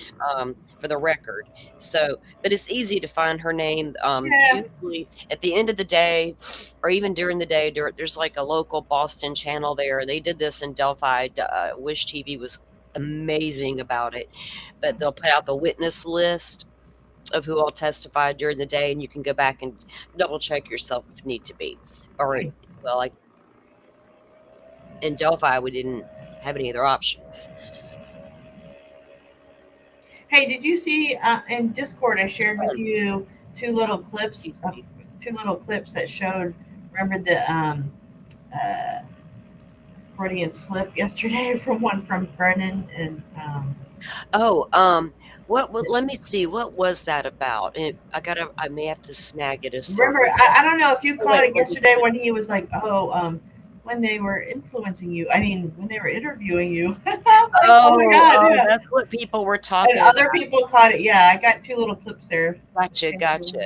Lord. I thought it was funny. I'm like, thank you. I wasn't going crazy because I'm like, I know I heard it, and I know I heard her call. Carrie Roberts. She called Carrie Roberts Miss McCabe too. Like, I'm like, what? Yeah. Oh shit. Sorry, I was looking at something on YouTube. Sorry. Okay, we did an update on Stearns already. We know about that. I'm sorry. Something also new was posted by Viviana, and I don't know what it said. It caught my attention for a moment, but then something else popped up as usual, and I'm like, wait, it's Probably something confusing. about Pavarotti because he's like. Oh yeah. Oh, something about he has a picture. Claims he has a picture or something. That's all I saw. I don't know. Let's see. I'm gonna go look. I'm gonna stalk her for a moment. She cracks me up. She Like, cracks me up too. I didn't know who she was until a while back. And I started getting these on my feed, right? And I was like, who is this chick? And then I realized she's on Twitter, but she said in one of her recent videos that, because he claimed he created her. And she's like, nah, dude, I came from TikTok. I came when I thought they were going to shut the platform down. I was like, I feel you, because I left that platform too. I couldn't it was a lot of work to keep up both platforms. But anyway, let me see. What does it say? It was like a community post or some shit. Oh, it says, just saw someone claiming Koberger has a photo that proves his whereabouts.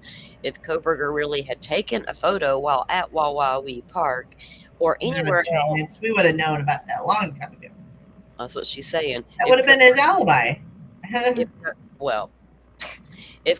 Okay, so someone claims that they have a photo, or Koberger has the photo that proves his whereabouts. Okay, no way. Like you said, we would have heard.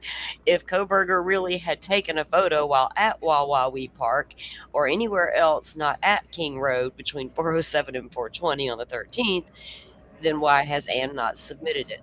Right? Exactly. Yeah, because that's what the instead of saying I got a partial alibi and the state's funky ass evidence is going to help me prove it, you could say, well, I got a picture of me standing out there. Yeah, they would have. I took a photo to remember how cloudy it was and how I couldn't stargaze that night. Something. I drove all the way out there and I couldn't see a damn thing. See? Look. Poor baby.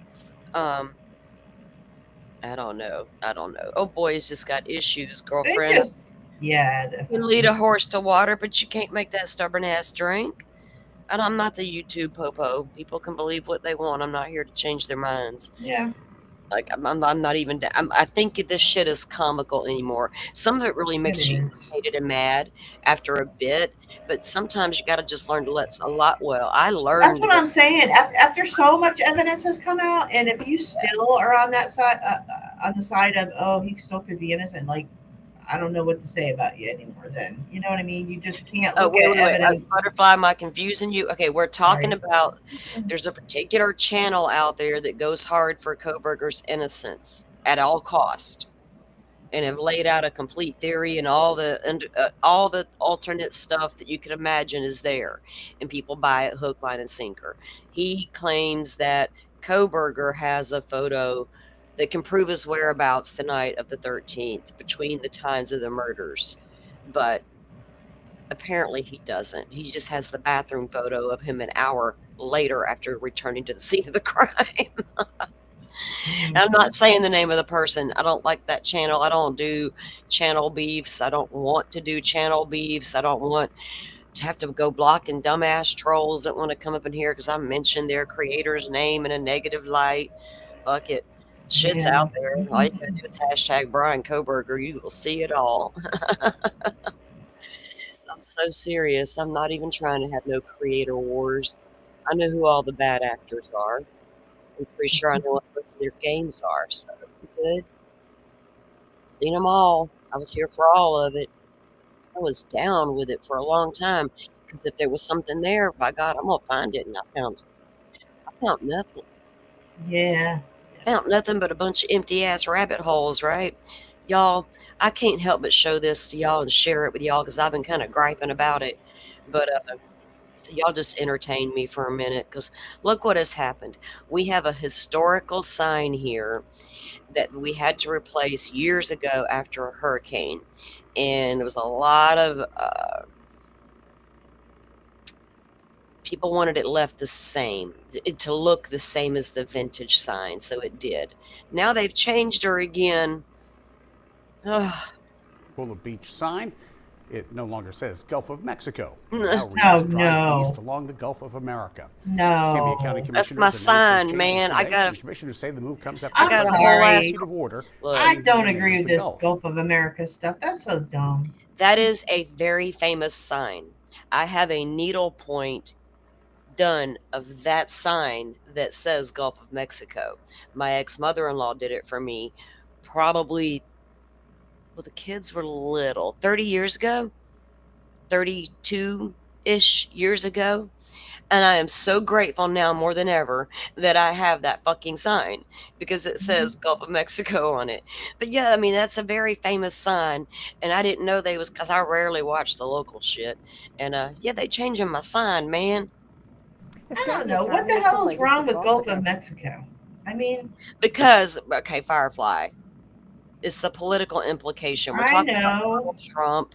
He's all, I don't want to talk He's negative about, racist. look, I don't do politics. I jumped out of that shit years ago for a fucking reason. My mother and my father were never huge. My mother took social issues very seriously, let me say it that way. My dad took, I remember being little and watching them watch Jimmy Carter, and then watch Jimmy Carter and Ronald Reagan debate on TV, and I would pick up on their being the oldest, I would hear their conversations. But there's a climate in this country, fuck all them politicians, every single one from either side. But old boy that's up there now, he's butt hurt for everybody. It's America, it's America, it's America.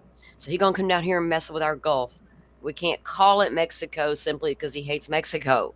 I know, it's ridiculous. That's what I'm saying. It is stupid. He's It a is bigot. stupid. Like, you can't just hate it because like, it says no, Mexico. Damn adults getting butt hurt over words. Right, and they're calling us snowflakes. I live here, born and raised. I never associated the Gulf of Mexico with the state of Florida, or me being Mexico or Mexican or whatever the fuck you want to call it. It's weird to me. It is weird. I don't understand it either. So, It's just silly. should we go changing Moscow, Idaho to something different now? Because it's got the word Moscow, right? We can't have that. All these towns all throughout America with these names from other countries that we see, that we perceive. You should have a darn good reason for changing the name, not just on a whim. Oh, because you want it to be Gulf of America. That's just stupid. That's because he lives here. He's trying to run us and rule Florida. He's all pissed off at DeSantis because DeSantis didn't kiss his ass and follow him around like a little lost puppy. He wanted to run up against him. He was gravy until you decided to go against him, right? He thought this.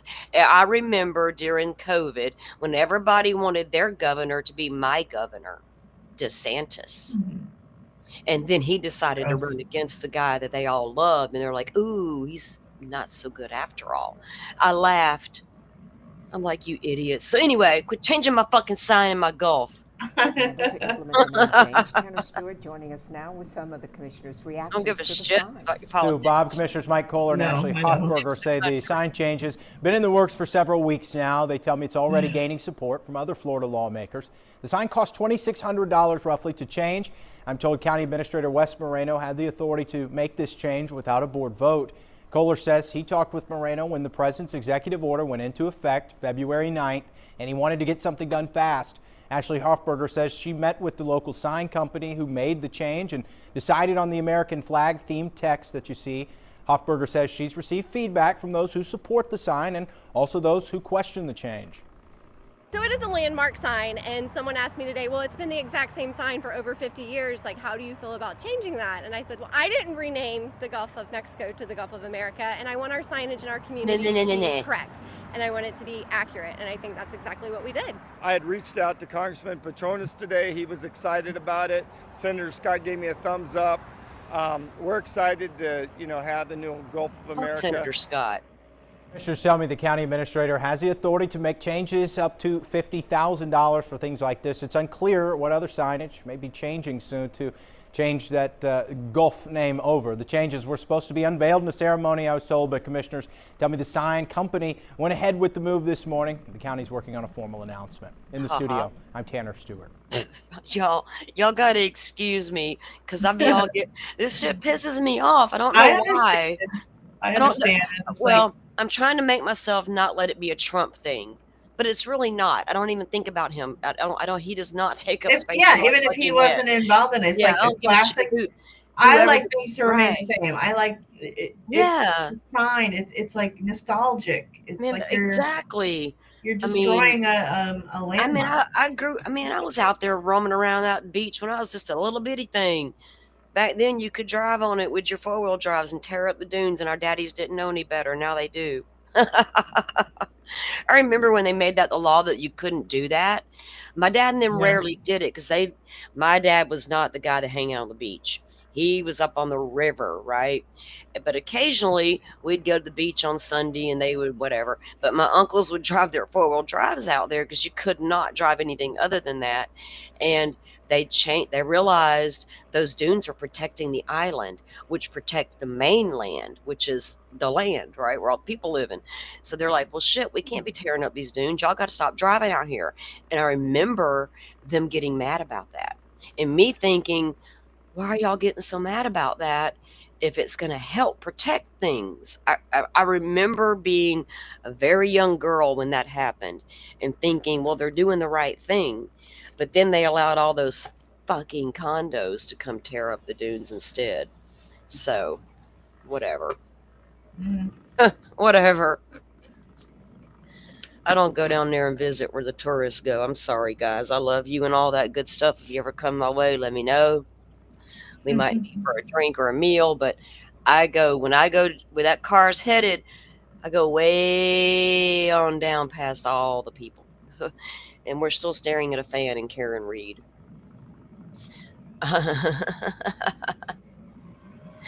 Oh my God, Sinead. OnlyFans. I know, wasn't that funny? I knew that. Okay, I'd heard shit about that, and I go over there, and Miss Shorty has that backdrop that says the OnlyFans, and I hear she's got a song. Yeah, I love her song. How does she do that? AI just put in the words? From what I'm hearing about this. I'm just hearing about this. Like, why am I just hearing about this, right? So yeah, so I'm hearing she's making songs over there with AI, and apparently they got them an AI song about this damn fan. So we're going to have to go. Oh, that should be good. Check it out. I know, right? We're going to have to go over there. I noticed last night when she was doing her recap, they had an OnlyFans thing up that she made, thumbnail up that she made about this stupid ass fan. Now at lunchtime I do have some things that we can review. Yeah, I need some beach therapy too, Butterfly. The other day my son and my grandson went, but I didn't go with them. I need to go out there soon. I need to touch some clear quartz crystal on the bottom of my feet. I don't know, Sinead, if she got it yet or not. I hope she did. I went over and threw her a couple of super chats, so let's hope she's able to get one soon. She sounded good. She looked good. All the things. So. Why can't she get an inhaler? I don't think she could afford it. I don't really know what the whole gist was behind it, but she's in Australia, so I don't really know what. They have the situation. Medicine there. I don't know anything about it. I don't know. I couldn't tell you what they got going on over there. We barely got shit over here. Right. It's hard enough to keep up with what the fuck. They're going to worry about changing the name of some damn body of water, but we can't fix health care and school shootings and none of that shit. We can't even touch that shit with a 10-foot pole. It's too hard. No, it's too all that kind of stuff. But let's worry about changing the Gulf of Mexico. I'm gonna stand there and look at the same damn ocean of body of water. If I call it the ocean, I get in trouble. My cousin makes fun of me if I call it the ocean. She's like, it's not the ocean. I'm like, but it's connected to an ocean. We go back and forth about it. It's all fun. Speaking of Mexico, I think you can get an inhaler in Mexico if you don't have a prescription. You It can may go have there and been get that. some albuterol. Yeah, I know. I need to go all mama on her, right? Is she just being stubborn, Miss Shorty? Where you at? If she's awake yet, it's so early for her, guys. She's probably asleep. And then when she is up, she just runs around trying to support everybody, all her people. I Isn't love it that like about her. midnight at her time, or a Should little be. past midnight? Yeah. I know when on Sundays when she comes on, if I go on about 11, it's usually about 4 a.m. for her. Okay. And she's always down because I'm usually up 4 a.m. my time. So she tells me that's not a big deal because I'm always like, I can accommodate better if we need to. But I will be over there on Saturday night. I'm not sure what time we have set up and planned yet. I got to get with her about that. But I know I'll be at Miss Shorty's for Camp Shorty on Saturday night talking KarenRead because she's like a walking catalog of KarenRead. And Yeah. and so she knows so much more than I do. And so I'm Yeah, interested she to knows talk to her. details. Yep. Right. And that's why I've been taking a lot of notes because she's looking at it like I'm a juror who knows nothing.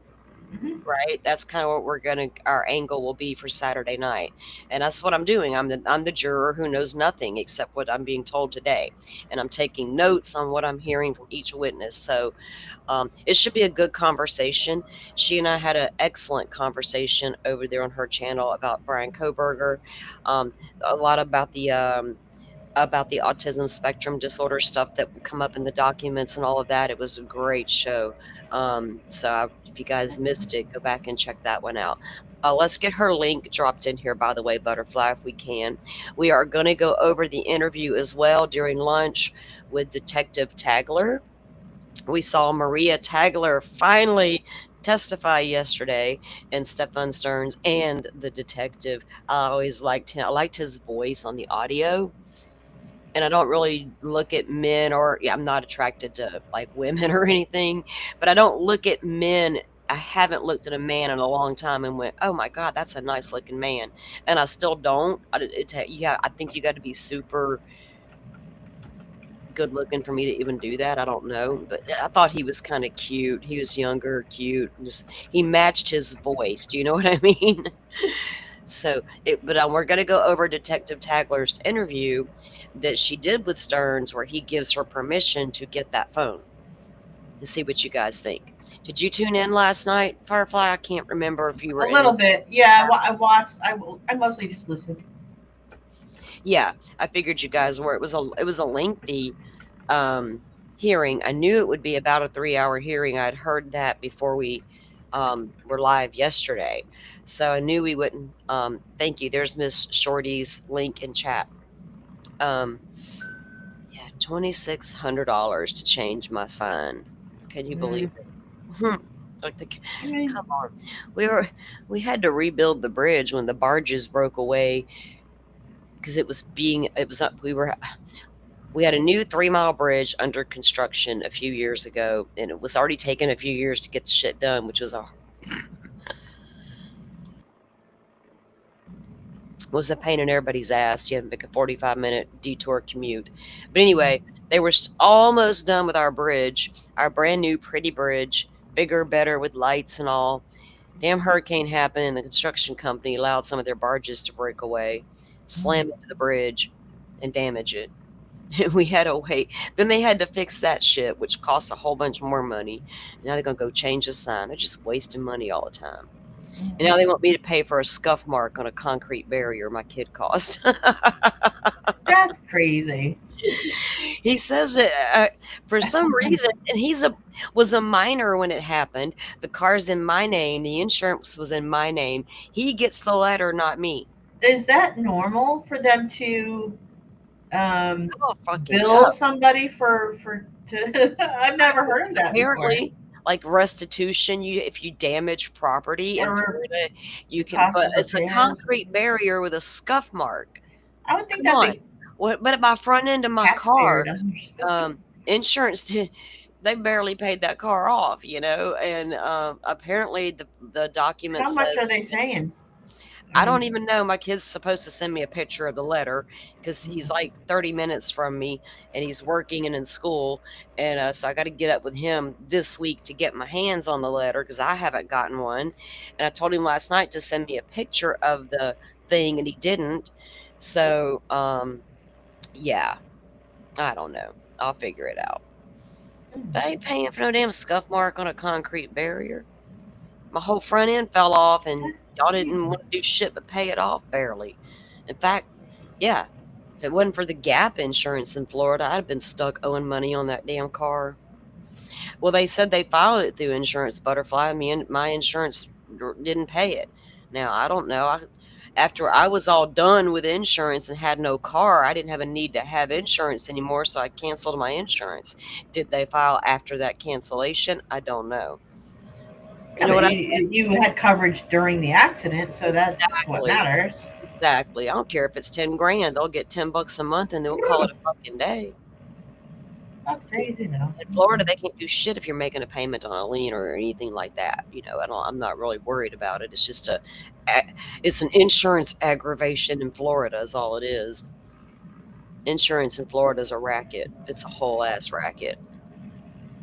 That's just I've never heard that they bill you for the damage. I've never heard of that. I mean, I Yeah, they'll guess get you somebody for does pay. restitution in Florida on somebody's property. If you if you hit a fence, like the guy that a friend of my son's had an accident and he damaged a lady's fence because he ran off the road or whatever, hit her fence.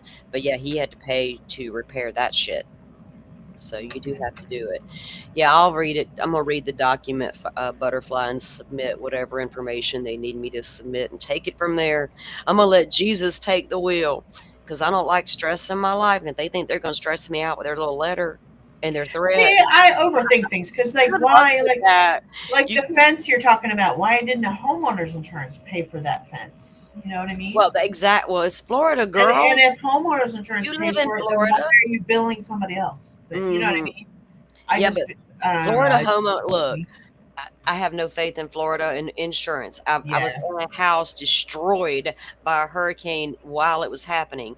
I watched insurance adjusters walk into that Oh, yeah. same house and argue about what was wind damage and what was water damage when the home completely flooded because it sat right there on the water at Pensacola Beach. And they're like, oh, well, the water went up this high. See the watermark? And then from here up, it's wind damage, and those are different. The fuck and the what? What Would you year was Andrew here? Like about 20 years Hurricane ago, Andrew? we built a house, and it was impossible to find homeowners insurance, like because it was right after a big hurricane. I don't remember which one. I think it Yeah. was Andrew, Well, and it was like Andrew, forget Hurricane trying to find insurance. It was crazy. Florida hadn't seen a hurricane like Andrew in decades. Yeah. Like many, I don't think they'd ever seen one like that. It was a Cat 4. It leveled Homestead, Florida, right outside of Miami, Florida, crossed over into the Gulf of Mexico, and made a beeline for Louisiana. And I remember as it was blowing past us in the Gulf, headed toward Louisiana, how windy and gusty it was here.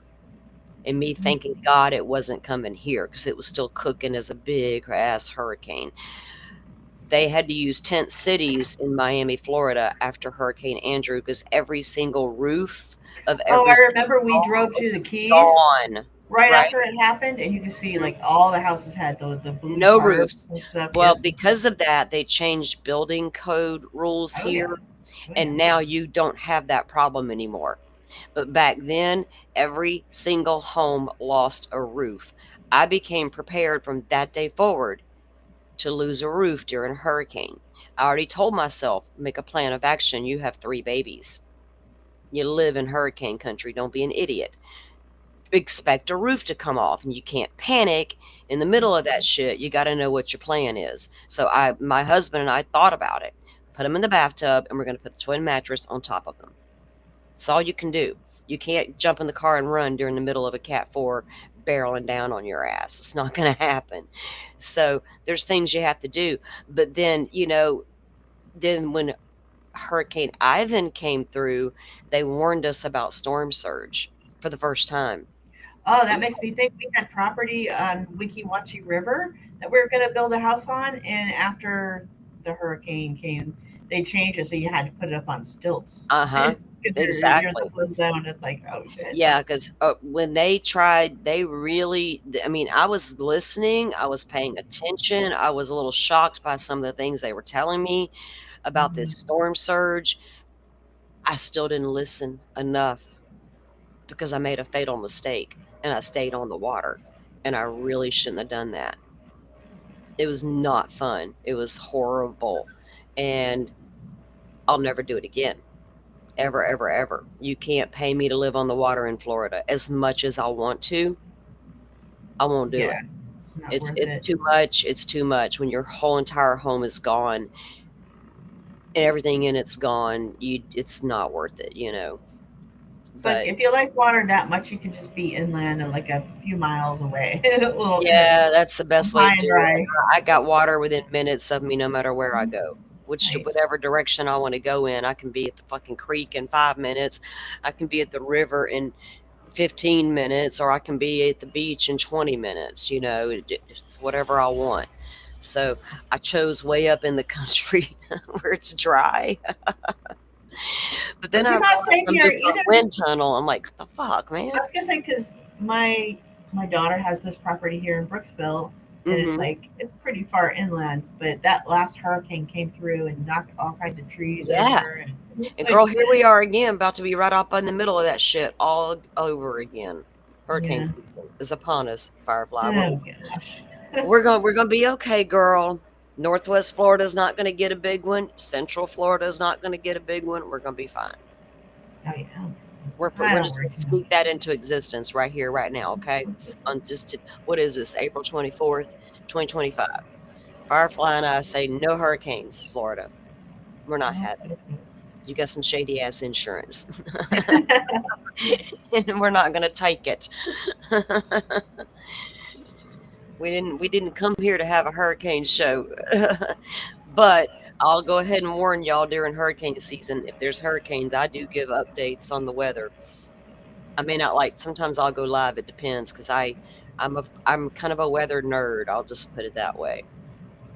And it's odd because when I was a little girl, I didn't want to watch the weather because I didn't want to know when a storm was coming. Like I didn't want to know about the thunder and the lightning that's about to happen because it's going to scare me. So I'd be like, no, I'm good. I would like leave the room before the weather came on. Like my parents had the news on or some shit. I knew when the weather was coming up next. Like, nope, I'm out. Peace out. Y'all can have at it. I always love thunderstorms. I do now. Yeah, they're Growing kind of up, peaceful. I'm not outside. Of oh, I course, hear I'm noise. driving. The screen up. Sorry. Yep, we got noise. We got Canone or whatever the fuck her name is. She needs to see the council. Hold up. She already got to see the council regarding the schedule, she just said. The schedule? Well, Bev's got to go home and have dinner on time, and I'm day 4 o'clock at 3. the latest here. I'm day 3 in, and I know Bev already. She got to have dinner on time. Either her husband demands it or she gets hangry. I'm not sure which one yet. He should probably be used to it with her being a judge and all. You think she's got a chef at home? Does she make that kind of money? Judge, probably. Yeah. Darth Bev, Like that. Pokemon, welcome in.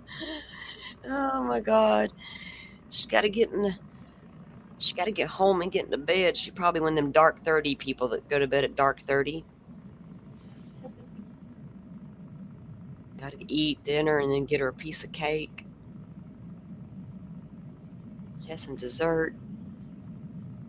Oh, Paul doesn't miss a day. I mean, I don't blame him. It's his brother. Oh yeah, I mean, I don't blame old boy sitting there. I don't know him from Adam. I couldn't tell you anything about him personally, his private life. I honestly don't care about him in that nature, but that's his brother, so he's got every right to be sitting there, no matter what he personally thinks, right? Guy could be a total asshole and a liar for all I know. He still has the right to be there.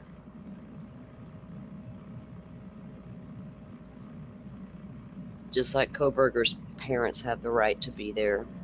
Were they done with the last witness? I don't remember who it was. Yeah, Liz. We were on number, what's his name? We were still talking to Oh, that. Greeno. Okay. Ew, okay. Garino, and he doesn't spell it About like the text messages. he Okay. don't spell it like Anthony Greeno. He spells it fancier. Like French looking. Yeah, yeah.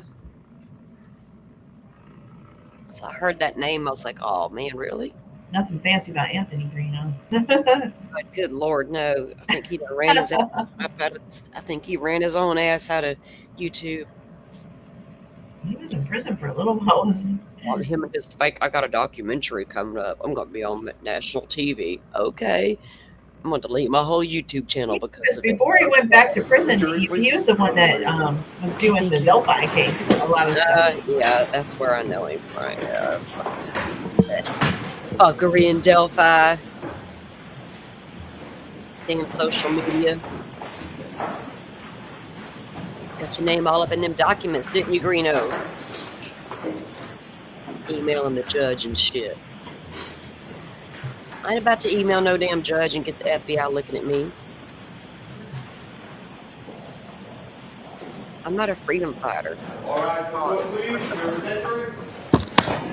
I just get on the internet and bitch about injustice instead. Bad investigations. We'll call that shit right on out.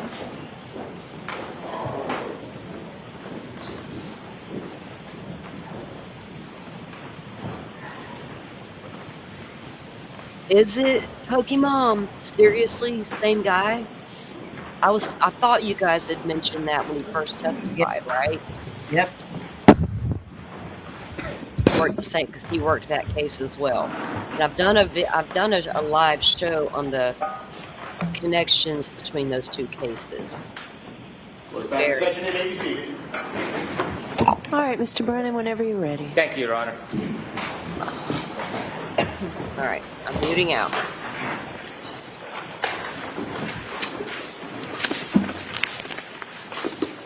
Good afternoon. Just a few more items I'd like you to recognize. Your Honor, may I approach? Yes.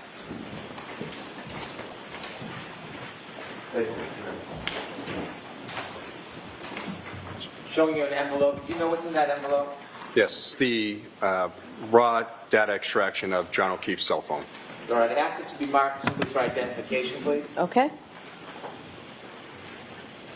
Exhibit A, identification. Thank you. Second folder. Yes, the raw data extraction of Jen McCabe's cell phone that I created. Thank you, sir. Your Honor, I'd ask it to be marked for identification as well. All right. Exhibit B for identification. Thank you.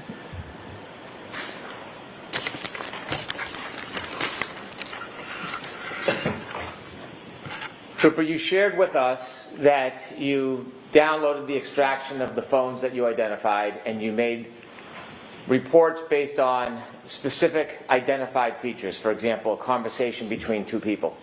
Yes, so I didn't do the extraction of Jen's phone, but I made those reports with the PDFs from the data extraction. Relative to Mr. O'Keefe and the defendant's phones, you created a document that provided us the phone calls between them on January 29th? Yes, that's correct. And separately, you also provided a document that included all of the chats or text messages between John O'Keefe and the defendant on January 29, 2022. Yes. It also included the 28th. Thank you. Yes. And in that compilation, did you put together or do you create or review a PowerPoint of those? Yes, I did. And what was the point of that? Just to show the texts and calls in a chronological order, because that way you're not looking at two different documents trying to compare and contrast the calls to text messages when each is coming in. And did you begin that PowerPoint presentation with a call at 2:16:10 on January 28, 2022? Yes, that's correct. And are there additional chats or text messages earlier that morning? Yes, there's a handful starting around 9:45 a.m. May I Yes. approach, Your Honor? Yes.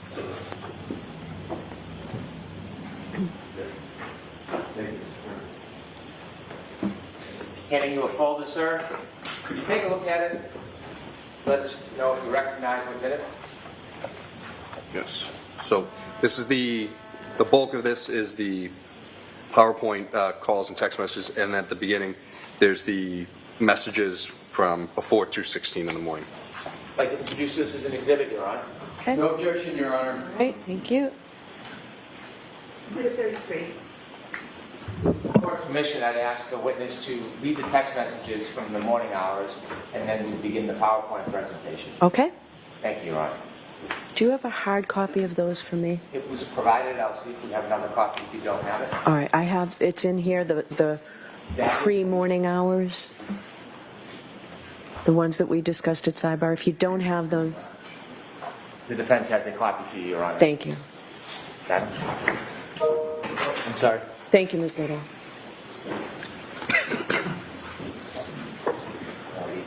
Okay, thank you.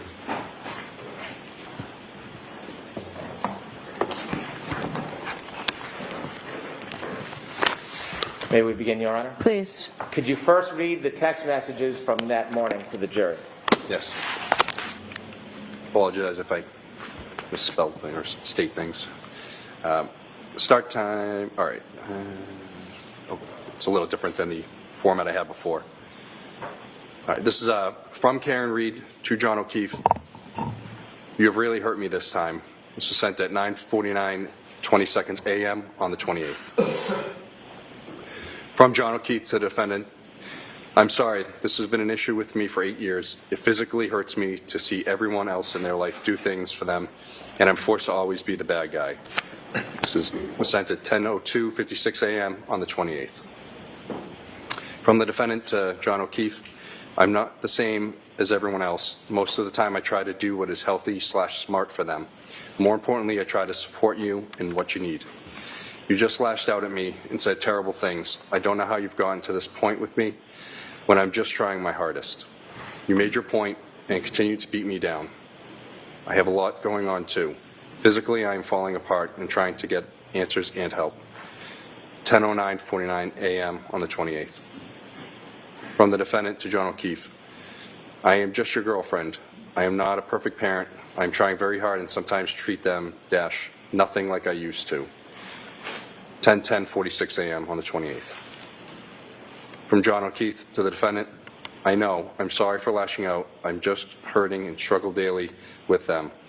Always feel like I'm failing at this parenting thing. I wasn't built for this. 10:12 a.m. on the 28th. The defendant to John O'Keefe, Kaylee isn't perfect, but everything wonderful about her is because of you. 12:21:36 p.m. on the 28th.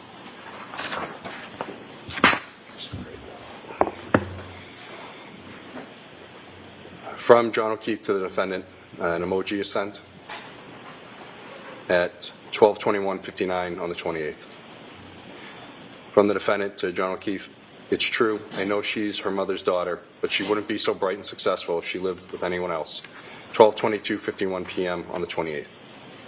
From the defendant to John O'Keefe, wow, Kristen just sent 2 back-to-back messages to not lose your faith in the kids. 12:31:28 p.m. on the 28th. From the defendant to John O'Keefe, or in yourself, at 12:31:41 p.m. on the 28th. From John O'Keefe to the defendant, there's 2 emojis sent at 12:32:06 p.m. on the 28th. From the defendant to John O'Keefe, no, and there's 2 emojis. Life can pick you up sometimes. Please be happy with them and put away your frustrations for the rest of the day. And be so proud of yourself, JJ. That's 12:33:35 p.m. on the 28th. From John O'Keefe to the defendant, that's what bothers me more than anything. Should have sent Peg's or Sarah's W-2s. We're all equal guardians. 1:18:21 p.m. on the 28th.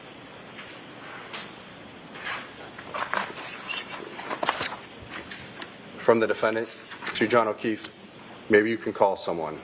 1:21:55 p.m. on the 28th. From John O'Keefe to the defendant, like who? 1:46:42 p.m. on the 28th. From John O'Keefe to the defendant, what time are you coming here? 1:47:38 p.m. on the 28th. From John O'Keefe to the defendant, it's another emoji sent, 2:05:30 p.m. on the 28th. From the defendant to John O'Keefe, I don't know what time, feel kind of out of it, just trying to clear my head. 2:06:07 p.m. on the 28th. From John O'Keefe to the defendant, he writes, okay, 2:06:25 p.m. on the 28th. From the defendant to John O'Keefe, text me when you guys settle in later. 2:06:44 p.m. on the 28th. From John O'Keefe to the defendant, sure, 2:06:58 p.m. on the 28th. From the defendant to, oh, no, it's cut off here, sir. Yeah. May I approach, Your Honor? Yes. That must be where the, so, Would it be helpful if I take it out of the binder for you? I believe it, yeah, it goes to the next one, so I'll start. Yeah, sorry. With the court's permission, we'll begin the PowerPoint. Yes.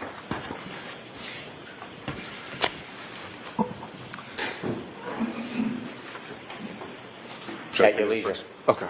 The phone calls, text messages, and then we'll start with the first slide. So it's from the defendant to John O'Keefe. I feel pretty shitty about how this morning went down. I know you said sorry, but it really stung, especially when I've been trying pretty hard lately. I feel like a loser turning around, just coming back over after everything you said. 2:16:10 p.m. on the 28th. From John O'Keefe to the defendant, not sure what you want me to do. I said I'm sorry and I was out of line. If you prefer to stay home, I totally get it. 2:17:16 p.m. on the 28th. From the defendant to John O'Keefe, things in my own life have been difficult too, you know. 2:17:33 p.m. on the 28th. From John O'Keefe to the defendant, I know. 2:17:40 p.m. on the 28th. At 2:17:45 p.m., the defendant calls John. The phone call is answered and they speak for 2 minutes, 22 seconds. 2:23:02 p.m., the defendant calls John. That's again answered. At 1:00, and they speak for 1 minute, 2 seconds. At 2:24:17 p.m., the defendant calls John, and the call is rejected. From the defendant to John O'Keefe, tell me if you're interested in someone else. Can't think of any other reason you've been like this. 2:25:18 p.m. on the 28th. From John O'Keefe to the defendant, nope. 2:25:33 p.m. on the 28th. From John O'Keefe to the defendant, things haven't been great between us for a while. Ever consider that? 2:26:03 p.m. on the 28th. At 2:28:40 p.m., the defendant calls John. That call is rejected. Mr. Greeno, can you explain to us the difference between not answered and rejected? Yes, so if the call is not answered, that means the call rang out and goes to voicemail. If the call is rejected, that is someone actively hitting the send to voicemail button to disable the call to stop it from ringing.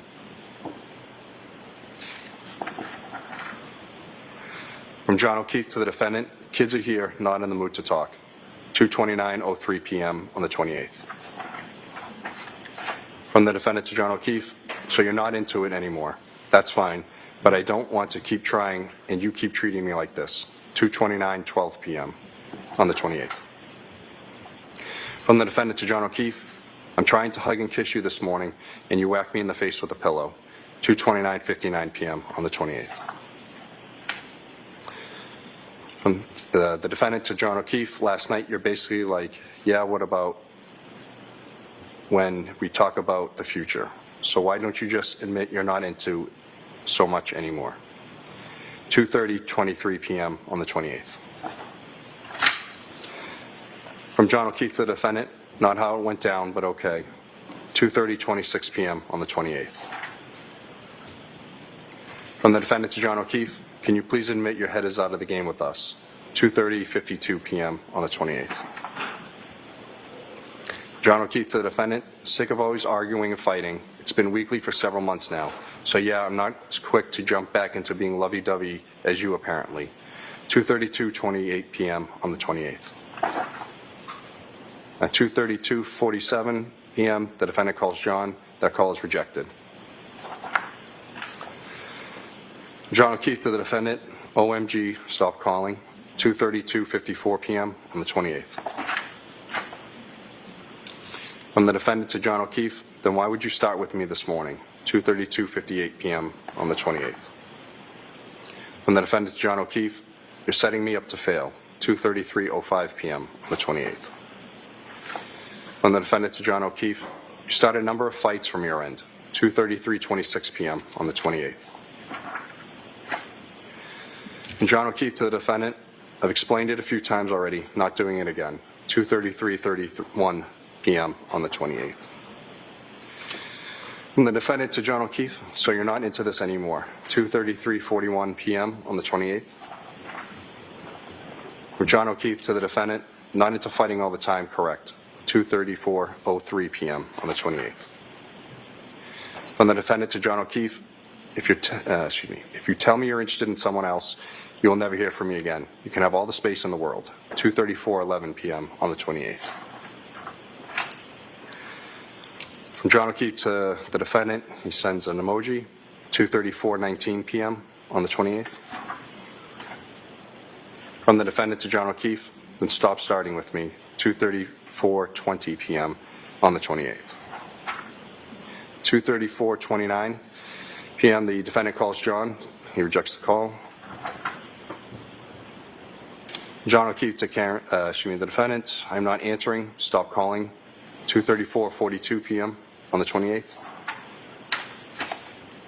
From the defendant to John O'Keefe, can you please answer after how you treated me earlier? 2:34:43 p.m. on the 28th. 2:34:54 p.m. the defendant calls John. That's rejected. John O'Keefe to the defendant, Kaylee is right here, 2:35:02 p.m. on the 28th. The defendant to John O'Keefe, you start a rager with me out of nowhere and then tell me you're sick of fighting with me, 2:35:41 p.m. on the 28th. The defendant to John O'Keefe, I'm going to grab a drink in a bit, 2:38:14 p.m. on the 28th.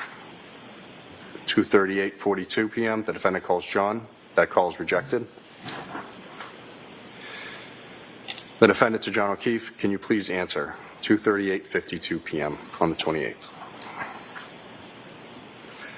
From John O'Keefe to the defendant, no, Karen, not sure why you need to announce that you're going, not sure why you need to announce that you're grabbing a drink, but have fun. 2:39:46 p.m. on the 28th. From the defendant to John O'Keefe, seeing if you want to meet me later, 2:40:22 p.m. on the 28th. From the defendant to John O'Keefe, can you please call me? 2:40:32 p.m. on the 28th.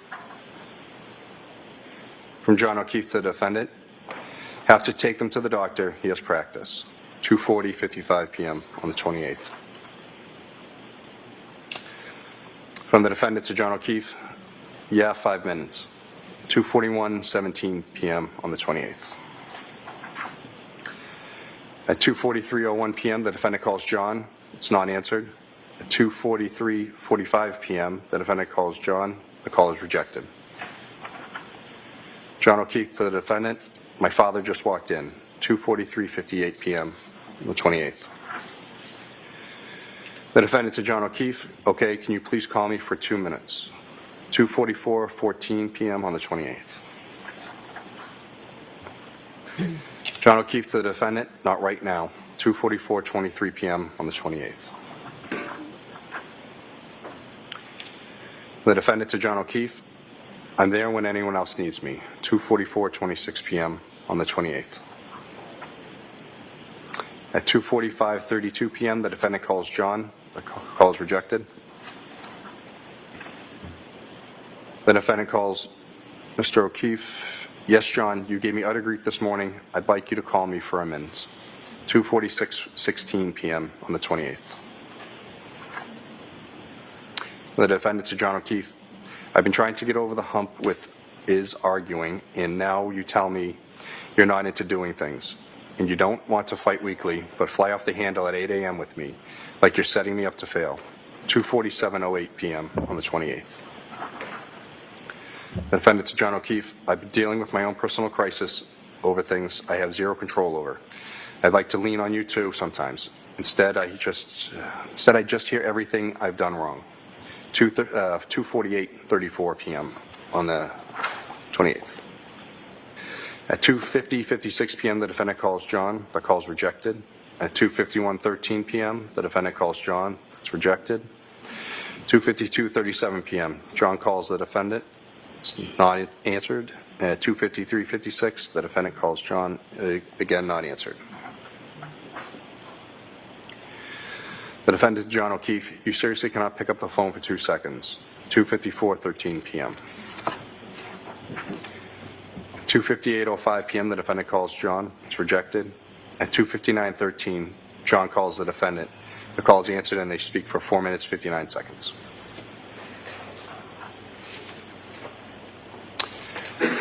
From the defendant to John O'Keefe, why don't you meet me at Hillside at 4:30/5, 3:08:55 p.m.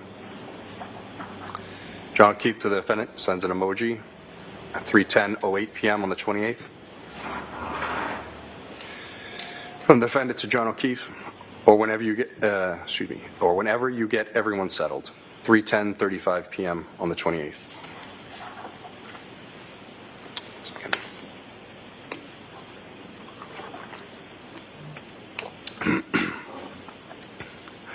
From John O'Keefe to the defendant, like I said, doctor now, and he has practice till 6. If you want to go start drinking, then go for it. 3:36:21 p.m. on the 28th. The defendant to John O'Keefe, I didn't know the times of his practice. 3:36:40 p.m. on the 28th. The defendant to John O'Keefe, I just want to give you space at the house without me there. So rather meet you out than meet at the house. 3:37:01 p.m. on the 28th. John O'Keefe to the defendant, yeah, well now there's a 72-year-old taking up shop on my couch. 3:37:36 p.m. on the 28th. The defendant to John O'Keefe, yeah, that too. 3:37:46 p.m. 28th. From the defendant to John O'Keefe, is he going to Collins? 3:38:23 p.m. on the 28th. John O'Keefe to the defendant, not tonight. 3:38:32 p.m. on the 28th. From the defendant to John O'Keefe, so do you plan on going out tonight? 3:39:01 p.m. on the 28th. From John O'Keefe to the defendant, Karen, I don't know. 3:39:17 p.m. on the 28th. John O'Keefe to the defendant, you're like jonesing to drink, so go. 3:39:43 p.m. on the 28th. From the defendant to John O'Keefe, okay, well after how this morning went down, I don't think I need to be back over there with you. Get frustrated at how I am with the kids. Has nothing to do with drinking. 3:40 p.m. on the 28th. From the defendant to John O'Keefe, I am paranoid now that everything I do with them is problematic, so rather see you for a minute without it, kids around. 3:40:24 p.m. on the 28th. From John O'Keefe to the defendant, what's your plan at 4:47:16 p.m. on the 28th? From the defendant to John O'Keefe, don't have one, 4:50:09 p.m. on the 28th. From John O'Keefe to the defendant, so still home, 4:50:26 p.m. on the 28th. The defendant to John O'Keefe, yes, 4:50:45 p.m. on the 28th. From John O'Keefe to the defendant, we just got home, waiting to see what Papa decides here or else I have to get Patrick at 6. 4:59:45 p.m. on the 28th. The defendant John O'Keefe, okay, 5:01:55 p.m. on the 28th. John O'Keefe to the defendant, so are you staying home or coming here? 5:02:23 p.m. on the 28th. From the defendant to John O'Keefe, waiting to see what you end up doing. I don't want to hang out at the house too much, like I said. 5:03:40 p.m. on the 28th. From the defendant to John O'Keefe, I think it's clear me around the kids, I think it's clear me around with the kids around is slowly killing our relationship, and our relationship is much more important to me. 5:04:16 p.m. on the 28th. John O'Keefe to the defendant, well, there's a blizzard coming, so we'll be inside all weekend. 5:04:19 p.m. on the 28th. The defendant to John O'Keefe, it will be over by noon tomorrow, 5:44 p.m. on the 28th. John O'Keefe to the defendant, don't think so, 5:27 p.m. on the 28th. The defendant to John O'Keefe, I don't want to keep having this constant conflict of the dynamic of the four of us. The harder I try, the more it kills our relationship as a couple. It feels like utter shit to be in that position. Rather just meet you out for drinks when you figure out what your night looks like. 5:46:45 p.m. on the 28th. John O'Keefe to the defendant, well, I have no idea what's going on, so do what you want. 5:07:34 p.m. on the 28th. John O'Keefe to the defendant, need to figure out what everyone here is doing. All I know now is Madeline is coming over. No clue about Patrick yet, or if Papa is planning on hanging it for a few more hours. 5:09:29 p.m. on the 28th. From the defendant to John O'Keefe, okay, well, when you know the story and if you want me to come up, let me know. 5:12:36 p.m. on the 28th. John O'Keefe to the defendant, no, Karen, you decide what you want to do. 5:13:18 p.m. on the 28th. From the defendant to John O'Keefe, I know your heart isn't in this anymore. I felt it for a while and especially lately. I'm willing to try more, but not if you approaching the point of indifference. If you want me to come up and you can head out for a while, then say so when you know what your father is doing. 5:14:23 p.m. on the 28th. John O'Keefe to the defendant, you come up and I head out, really? Emoji. 5:15:48. John O'Keefe to the defendant, I've told you already, I don't bounce back as quickly as you do after we have a battle. 5:16:52 p.m. on the 28th. From the defendant to John O'Keefe, no, head out together with an emoji. 5:17:49 p.m. on the 28th. From the defendant to John O'Keefe, or meet out. 5:17:54 on the 28th. John O'Keefe to the defendant, gonna send Patrick to Collins tonight. They're picking him up around 7. Mike may hang out too when he brings Matt over. So why don't you just come over? 5:19:42 p.m. on the 28th. From the defendant to John O'Keefe, Mike doesn't want to go out for a bit. 5:20:20 p.m. on the 28th. From the defendant to John O'Keefe, I would like to, been a shit day from the jump. 5:20:33 p.m. on the 28th. From John O'Keefe to the defendant, probably 5:20:39 p.m. on the 28th.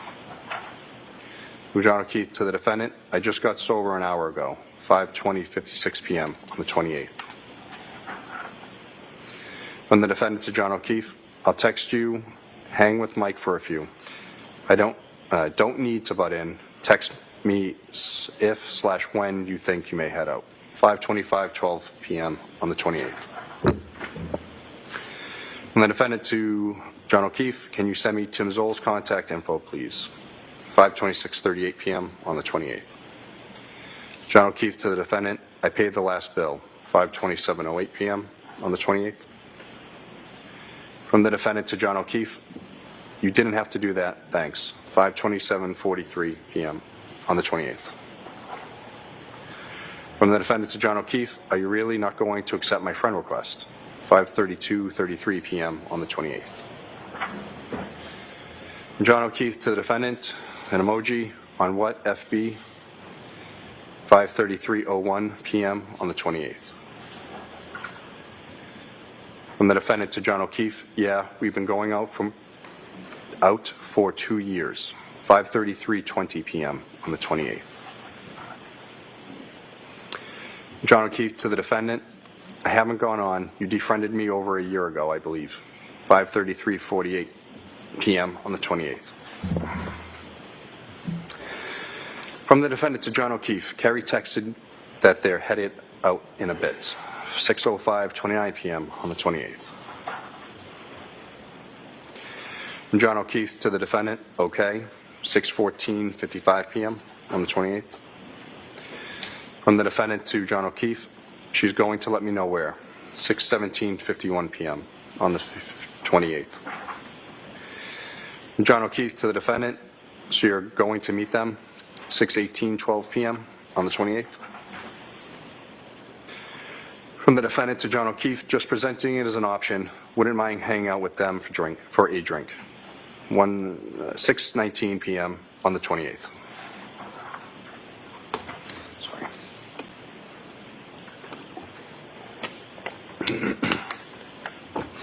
From the defendant to John O'Keefe, is Mike over? 6:27:26 p.m. on the 28th. From John O'Keefe to the defendant, yes. 6:29:45 p.m. on the 28th. From the defendant to John O'Keefe, sounds you're like good with getting together tonight. 6:31:32 p.m. on the 28th. From the defendant to John O'Keefe, was hoping after this morning you'd be interested in smoothing things over with me. 6:32:24 p.m. on the 28th. John O'Keefe to the defendant, told you to come over, but you insisted on meeting me out somewhere. 6:33:44 p.m. on the 28th. From the defendant to John O'Keefe, Mike is a little off with me for a while now. I've said that multiple times. 6:34:34 p.m. on the 28th. From John O'Keefe to Karen, the defendant, time to get over it, Karen. He's fine. He was fine the other night when he came by. 6:38:09 p.m. on the 28th. From the defendant to John O'Keefe, yeah. Where are you meeting them? 6:39:28 p.m. on the 28th. From the defendant to John O'Keefe, I don't have plans with them. She just said they're headed out in a bit and will text when they land somewhere. 6:39:52 p.m. on the 28th. From the defendant to John O'Keefe, if you want to go out with Mike solo, that's fine. Just let me know. 6:40:17 p.m. on the 28th. From John O'Keefe to the defendant, I already told you what you should do. Not going to keep doing this. 6:41:07 p.m. on the 28th. From the defendant to John O'Keefe, I asked to let me know if you guys are going to head out. I haven't been out for drinks this week and had a shit week and a shit day. And I dread Kaylee or Pat is going to get chatty with me the second I walk in, and that is going to irritate you. 6:43:21 on the 28th. From John O'Keefe to the defendant, Pat is leaving, Kay is with Mad Cam. 6:44:02 p.m. on the 28th. John O'Keefe to the defendant, I'll text Chris then. 6:46:44 p.m. on the 28th. John O'Keefe to the defendant, we're headed out shortly. What's your plan, Karen? 7:06:13 p.m. on the 28th. From the defendant to John O'Keefe, do you want me to join or no? 7:06:37 p.m. on the 28th. From John O'Keefe to the defendant, yes, wasn't sure if you were meeting the Currans. 7:07:04 p.m. on the 28th. From the defendant to John O'Keefe, they are not out drinking yet. 7:07:40 p.m. on the 28th. From the defendant to John O'Keefe, where are you headed? 7:09:22 p.m. on the 28th. John O'Keefe to the defendant, trying to decide maybe McCarthy's. 7:14:48 p.m. on the 28th. From the defendant to John O'Keefe, okay then, let me know where you decide. I'm still down in Enfield. 7:21:50 p.m. on the 28th. From John O'Keefe to the defendant, text me when you leave. Still waiting on McKinney's. 7:22:28 p.m. on the 28th. From the defendant to John O'Keefe, I'm having issues with my hot water, so had to text someone to take a look. 7:24:11 p.m. on the 28th. John O'Keefe to the defendant, an emoji, you trying to piss me off. 7:25:35 on the 28th. John O'Keefe to the defendant, hope your plumber buddy that you texted is hot. 7:26:24 p.m. on the 28th. From the defendant to John O'Keefe, nope, my shower only got lukewarm and now my sink won't run hot at all. The plumber I used to use is right down the road. 7:26:27 p.m. on the 28th. From the defendant to John O'Keefe, I turned that temp thing in the basement all the way up. 7:26:52 p.m. on the 28th. John O'Keefe to the defendant, check the hot water heater and see if it's leaking. 7:26:52 p.m. on the 28th. The defendant to John O'Keefe, it's not. 7:26:59 p.m. on the 28th. John O'Keefe to the defendant, don't do that. 7:27:01 p.m. on the 28th. John O'Keefe to the defendant, is the pilot lit? 7:27:08 p.m. on the 28th. From the defendant to John O'Keefe, I was trying to get my shower hot. 7:27:12 p.m. on the 28th. From the defendant to John O'Keefe, yes. 7:27:14 p.m. on the 28th. From John O'Keefe to the defendant, don't turn it up. Don't turn it all the way up. 7:27:26 p.m. on the 28th. John O'Keefe to the defendant, it will burn out. 7:27:32 p.m. on the 28th. From the defendant to John O'Keefe, I had this issue twice before and it wasn't a disaster. I just can't remember what the cause was. 7:27:41 on the 28th. From John O'Keefe to the defendant, just turn it back to where it was and get over here. 7:28:08 p.m. on the 28th. From the defendant to John O'Keefe, I don't want to come home in a blizzard and then really be up shit creek. 7:28:53 p.m. on the 28th. John O'Keefe to the defendant, so you're going home tonight? 7:29:18 p.m. on the 28th. From the defendant to John O'Keefe, or tomorrow or whenever. I've had a chill all day since my shower. 7:29:45 p.m. on the 28th. From John O'Keefe to the defendant, it's going to snow all day tomorrow, no driving. 7:30:05 p.m. on the 28th. From John O'Keefe to the defendant, we're headed to McCarthy's. 7:41:29 p.m. on the 28th. From the defendant to John O'Keefe, okay, let me know if you end up leaving. 7:41:57 p.m. on the 28th. From John O'Keefe to the defendant, why? Now you're not coming? 7:42:27 p.m. on the 28th. From the defendant to John O'Keefe, I'm waiting for the plumber. I actually think he's in the driveway. 7:42:56 p.m. on the 28th. From John O'Keefe to the defendant, we're taking Mike's car, so I'm relying on you for a ride home if he leaves. 7:43:10 p.m. on the 28th. From the defendant to John O'Keefe, he's not going home after. 7:43:27 p.m. on the 28th. John O'Keefe to the defendant, 8 o'clock on a Friday, emoji, 7:43:31 p.m. on the 28th. John O'Keefe to the defendant, he may have to get Michael, 7:43:46 p.m. on the 28th. John O'Keefe to the defendant, you have a plumber coming over at 8, knowing me and Papa could have handled it. Good luck. 7:44:36 p.m. on the 28th. From the defendant to John O'Keefe, I have always told you I will not put either of you out of your way the way everyone else in your life does. I knew it wasn't working right when you were at the doctor's with Kaylee, and I knew neither of you could get here. And this guy Richie fixed it last time, whatever it was. He was supposed to be here at 5, 7:48:01 p.m. on the 28th. From the defendant to John O'Keefe, if it's not a quick fix, I'll tell him to forget it. 7:48:20 p.m. on the 28th. John O'Keefe to the defendant, if you need a new water heater, don't let him do it.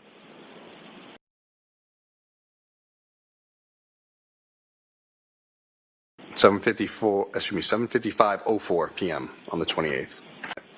I just want to make sure nothing is wrong/will go wrong with when I'm not home. 7:55:44 on the 28th. From the defendant, John O'Keefe, he's not a scammer. Half the quick stuff he doesn't even charge me for. 56:06 p.m. on 06 p.m.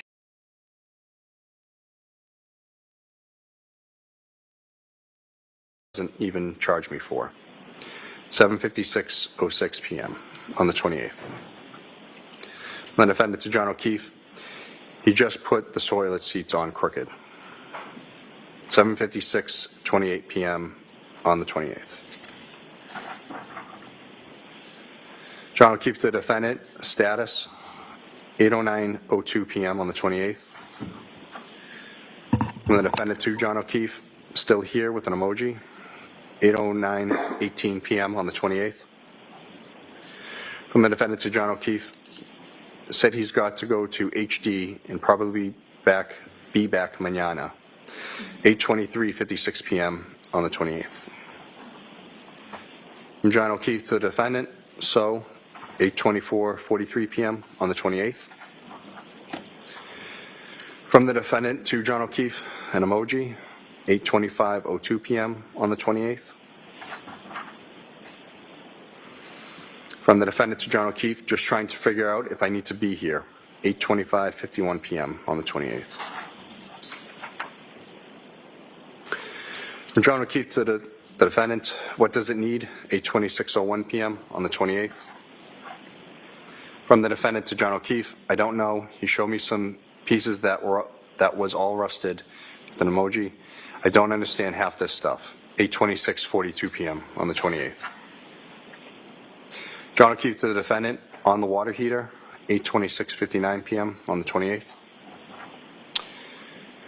From the defendant to John O'Keefe, yes, 8:27:08 p.m. on the 28th. From John O'Keefe to the defendant, tell him to leave it. I'll take care of it Sunday or Monday, 8:28:30 p.m. on the 28th. From the defendant to John O'Keefe, no, it's okay. I can either meet him here or just shut off the alarm, 8:28:52 p.m. on the 28th. From the defendant to John O'Keefe, he used to work here while I was at work, 8:29:02 p.m. on the 28th. From John O'Keefe to the defendant, does he realize it will be whiteout conditions tomorrow a.m., 8:29:32 p.m. on the 28th. From the defendant to John O'Keefe, yeah, but he lives right down the road, 8:29:47 p.m. on the 28th. From John O'Keefe to the defendant, Karen, the storm is going to be intense, can't drive, 8:30:19 p.m. on the 28th. From the defendant to John O'Keefe, okay, well, if he can't, he can't, 8:30:36 p.m. on the 28th. John O'Keefe to the defendant, I'll do it Monday, 8:30:56 p.m. on the 28th. From the defendant to John O'Keefe, I better not still have this problem on Monday, 8:31:22 p.m. on the 28th. From John O'Keefe to the defendant, you plan on being there, 8:31:43 p.m. on the 28th. From the defendant to John O'Keefe, I'd to know I can take a hot shower there here if I need to, 8:32:14 p.m. on the 28th. Figured you'd be, from John O'Keefe to the defendant, figured you'd be in Canton until Monday, 8:32:32 p.m. on the 28th.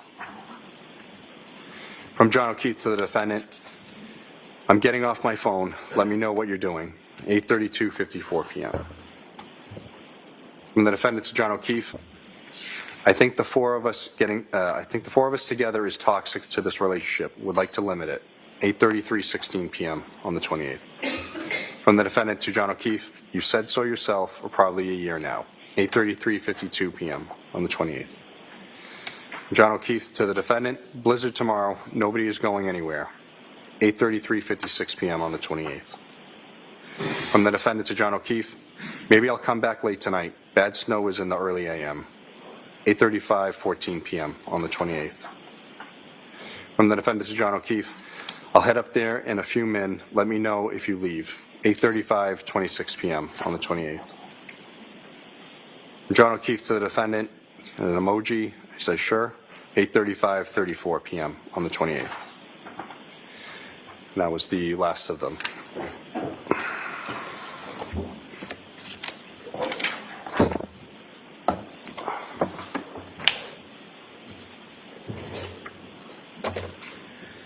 We're almost done, sir. And you can feel free to stand. Okay, thank you, Your Honor. So that presentation is a compilation of text messages and phone calls between John O'Keefe and the defendant on January 28, 2022. Yes, that was. Aside from that compilation, are there other text messages and phone calls that you've reviewed between John O'Keefe and the defendant that evening, January 28, 2002, going into past midnight, January 29, 2022? Yes, there's more text messages. And those text messages and phone calls, are they a separate compilation from this? Yes, that's correct. At this time, I'd ask us to release Trooper Guarino and recall him at a later date. Yes. All right. There's no objection, Mr. Alessi, correct? No objection, subject to the bench. Yes. All right. Thank you very much, Trooper. We'll see you another time. Thank you, Your Honor. Just leave it. Is this the time for me to see counsel at sidebar? You'll have a little Okay. exhibit, Your Honor, may I? Yes. Your Honor, I'm going to introduce exhibits or clips 7 through 11.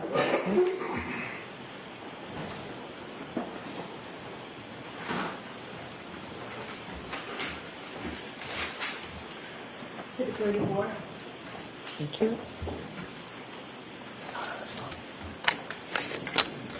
With the court's permission, could I begin with clip 7? Yes.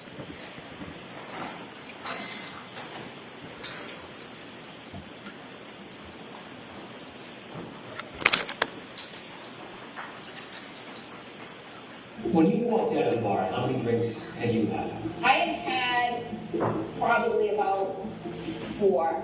And not 4 that I completed either. I didn't drink maybe more than a few sips at the waterfall. And 4 drinks you felt fine to drive? Yep. Clip 8, please. Okay.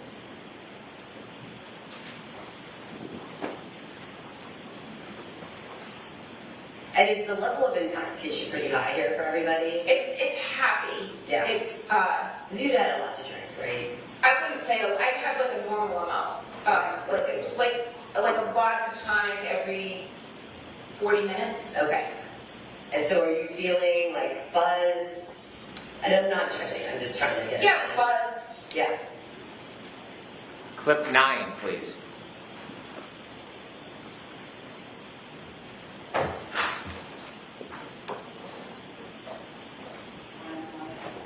The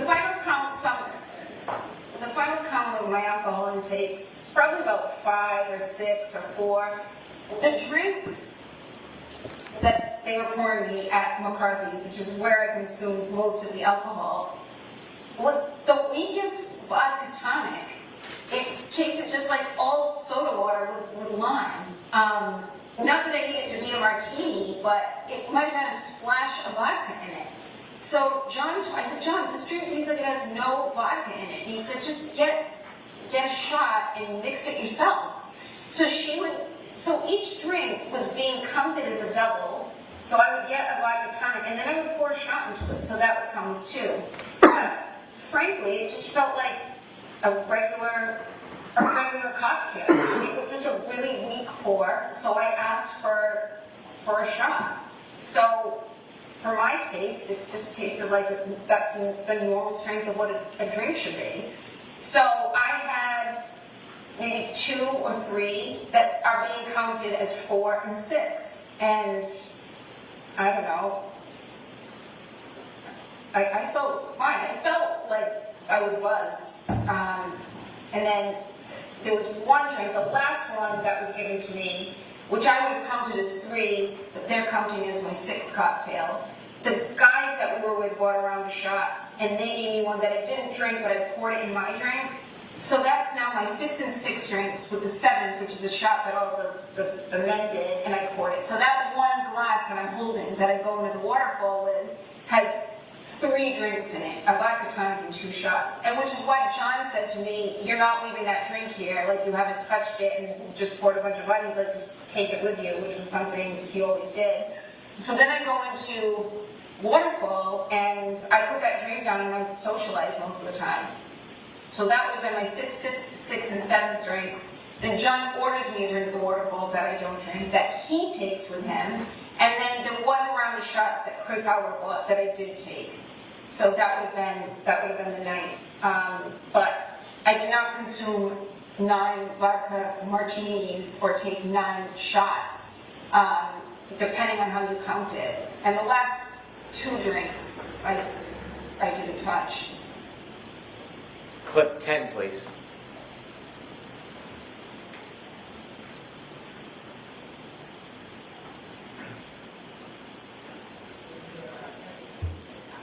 I mean, I'm not as clear as I would be if I hadn't been drinking. I mean, I had drank, so, and that led me to question, like, could I have hit him? Did I run over his foot or hit him in the knee? Did I incapacitate him? I mean, I always drive with my music blasting ever since I was 16, and I know when John got out of the car to go into Fairview, I know my car was blasting because when I got in it the next morning to go look for him, I had to immediately turn it down. And I don't know, it's stormy. I have had a few cocktails. I didn't black out, but I wasn't as lucid as I would have been if I had gone to bed at 9 and drank a tea. But so I was fuzzier than I would have been if I had had no alcohol. Clip 11, please.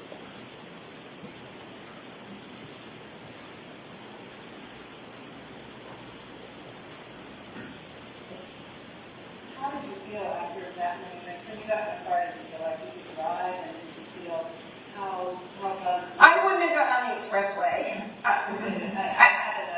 I wouldn't have gotten on the expressway at 12:15 on January 29th. I mean, it was quiet. The roads were very quiet. You can see it on the videos. And I was going, you know, when I've had a few drinks and I drive, I always drive extra slow. So I know my alerts aren't as sharp as they should be. But I shouldn't have been driving. But I don't think I was driving. I know I wasn't driving recklessly. I mean, I've got plenty of video of myself driving all over the place. I put my car in John's garage, which is incredibly narrow, and I had a very oversized SUV. You see me. There's a video of me driving through the intersection when we leave Waterfall to go to Brian Albert's, and I was always taught by my father, even when you have a green light, you always should tap the brake. You don't know who's going to run red. And I see me doing that multiple times between 12 and 1 and 5 and 6 a.m. So I know I was driving safely, not as safely or as alert as I would be if I had no alcohol. But I was not driving recklessly by any measure. Thank you. Your Honor, may we approach? Yes.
Jurors, there was some confusion with counsel regarding witnesses.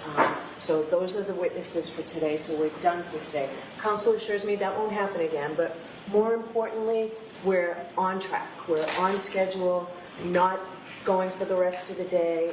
Won't interfere with our schedule at all. It looks like it's, I can't tell with all the curtains here, but it looks like it's a beautiful day. You'll have a nice afternoon. Tomorrow we'll be going on a view. So for that, wear comfortable clothes. We'll be walking around a little bit. We'll be going by bus, and I'll have more instructions for you tomorrow morning.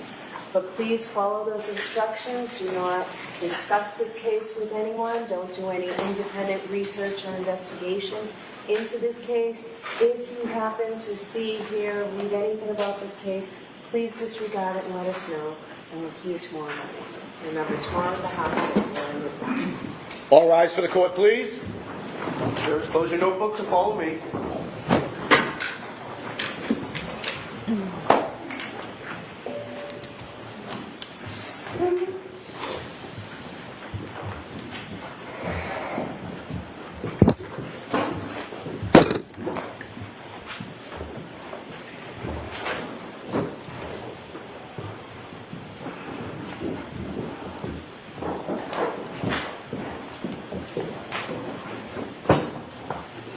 Thought I unmuted myself. Sorry about that.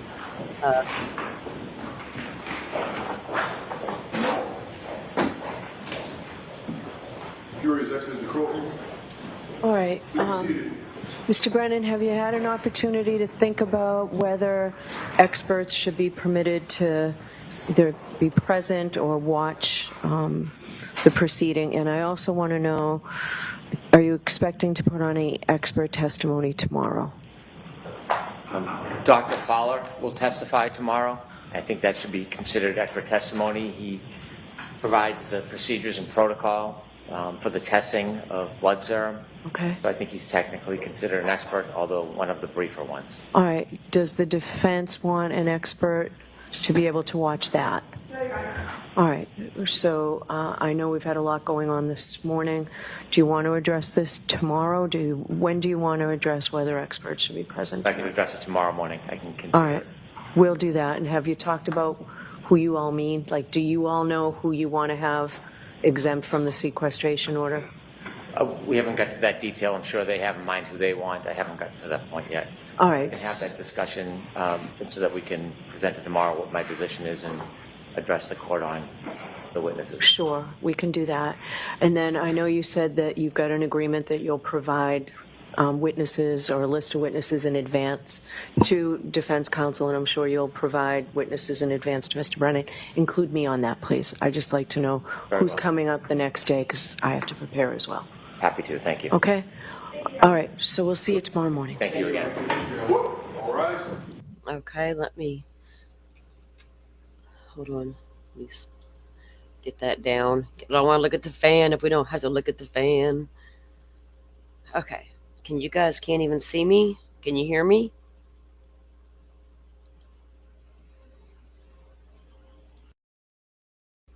Hey, can you hear me?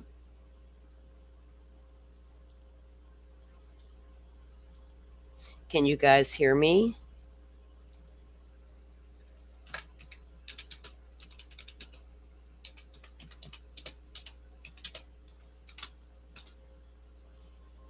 Firefly, are you there?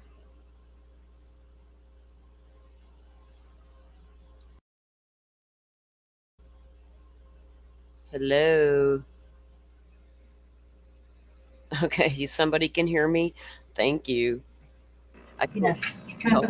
Sorry, I was listening while I was like unpacking my room, so I'm like, Oh, I know. I was in the kitchen earlier. I got my lunch. My lunch is still spread out on the counter in there. I was mixing my pasta salad. I'm like, hold up, what's going on, Judge? But can't see myself on the screen, so I didn't really even hear me. Like, what's going on with my shit? All right. I can't believe they ended the day already. That's crazy. I know, weird end. What kind of witness mix up? Come on, man. Oh, is that why? That's why. Yeah, some witness bullshit went down. So I think because I think we do have some things. Are you free for a while, or like to come back in a little bit? Yeah, I can just like grab lunch and yeah. I figured. What are you going over? Because I can probably just talk while I Well, I need to go mix my lunch up as well. We'll give everybody a little break here because we've been going heavy for a couple weeks. So we'll take a break. We'll come back in about an hour and we'll discuss just from the start of trial till now. And we'll also take a look at the presentations I was talking about that I told you I had gotten my hands on the accident recreation stuff. Remember the one video we watched the other day that Dolphin found? Yeah. We found some follow-ups. And we also wanted to go over Detective Tagler's interview with Stefan Stearns to listen to that. So if you guys want to meet back up in about an hour, everybody go grab some lunch, walk outside, touch some grass, all the good things. I appreciate you being here, Firefly. I appreciate you coming up. I'll get everything set up in just a minute, and we'll be back in about an hour or so. And we'll do a recap show, I guess. All right. Sounds good. All right. See you soon. Thanks, guys. Thank you all for watching this here video.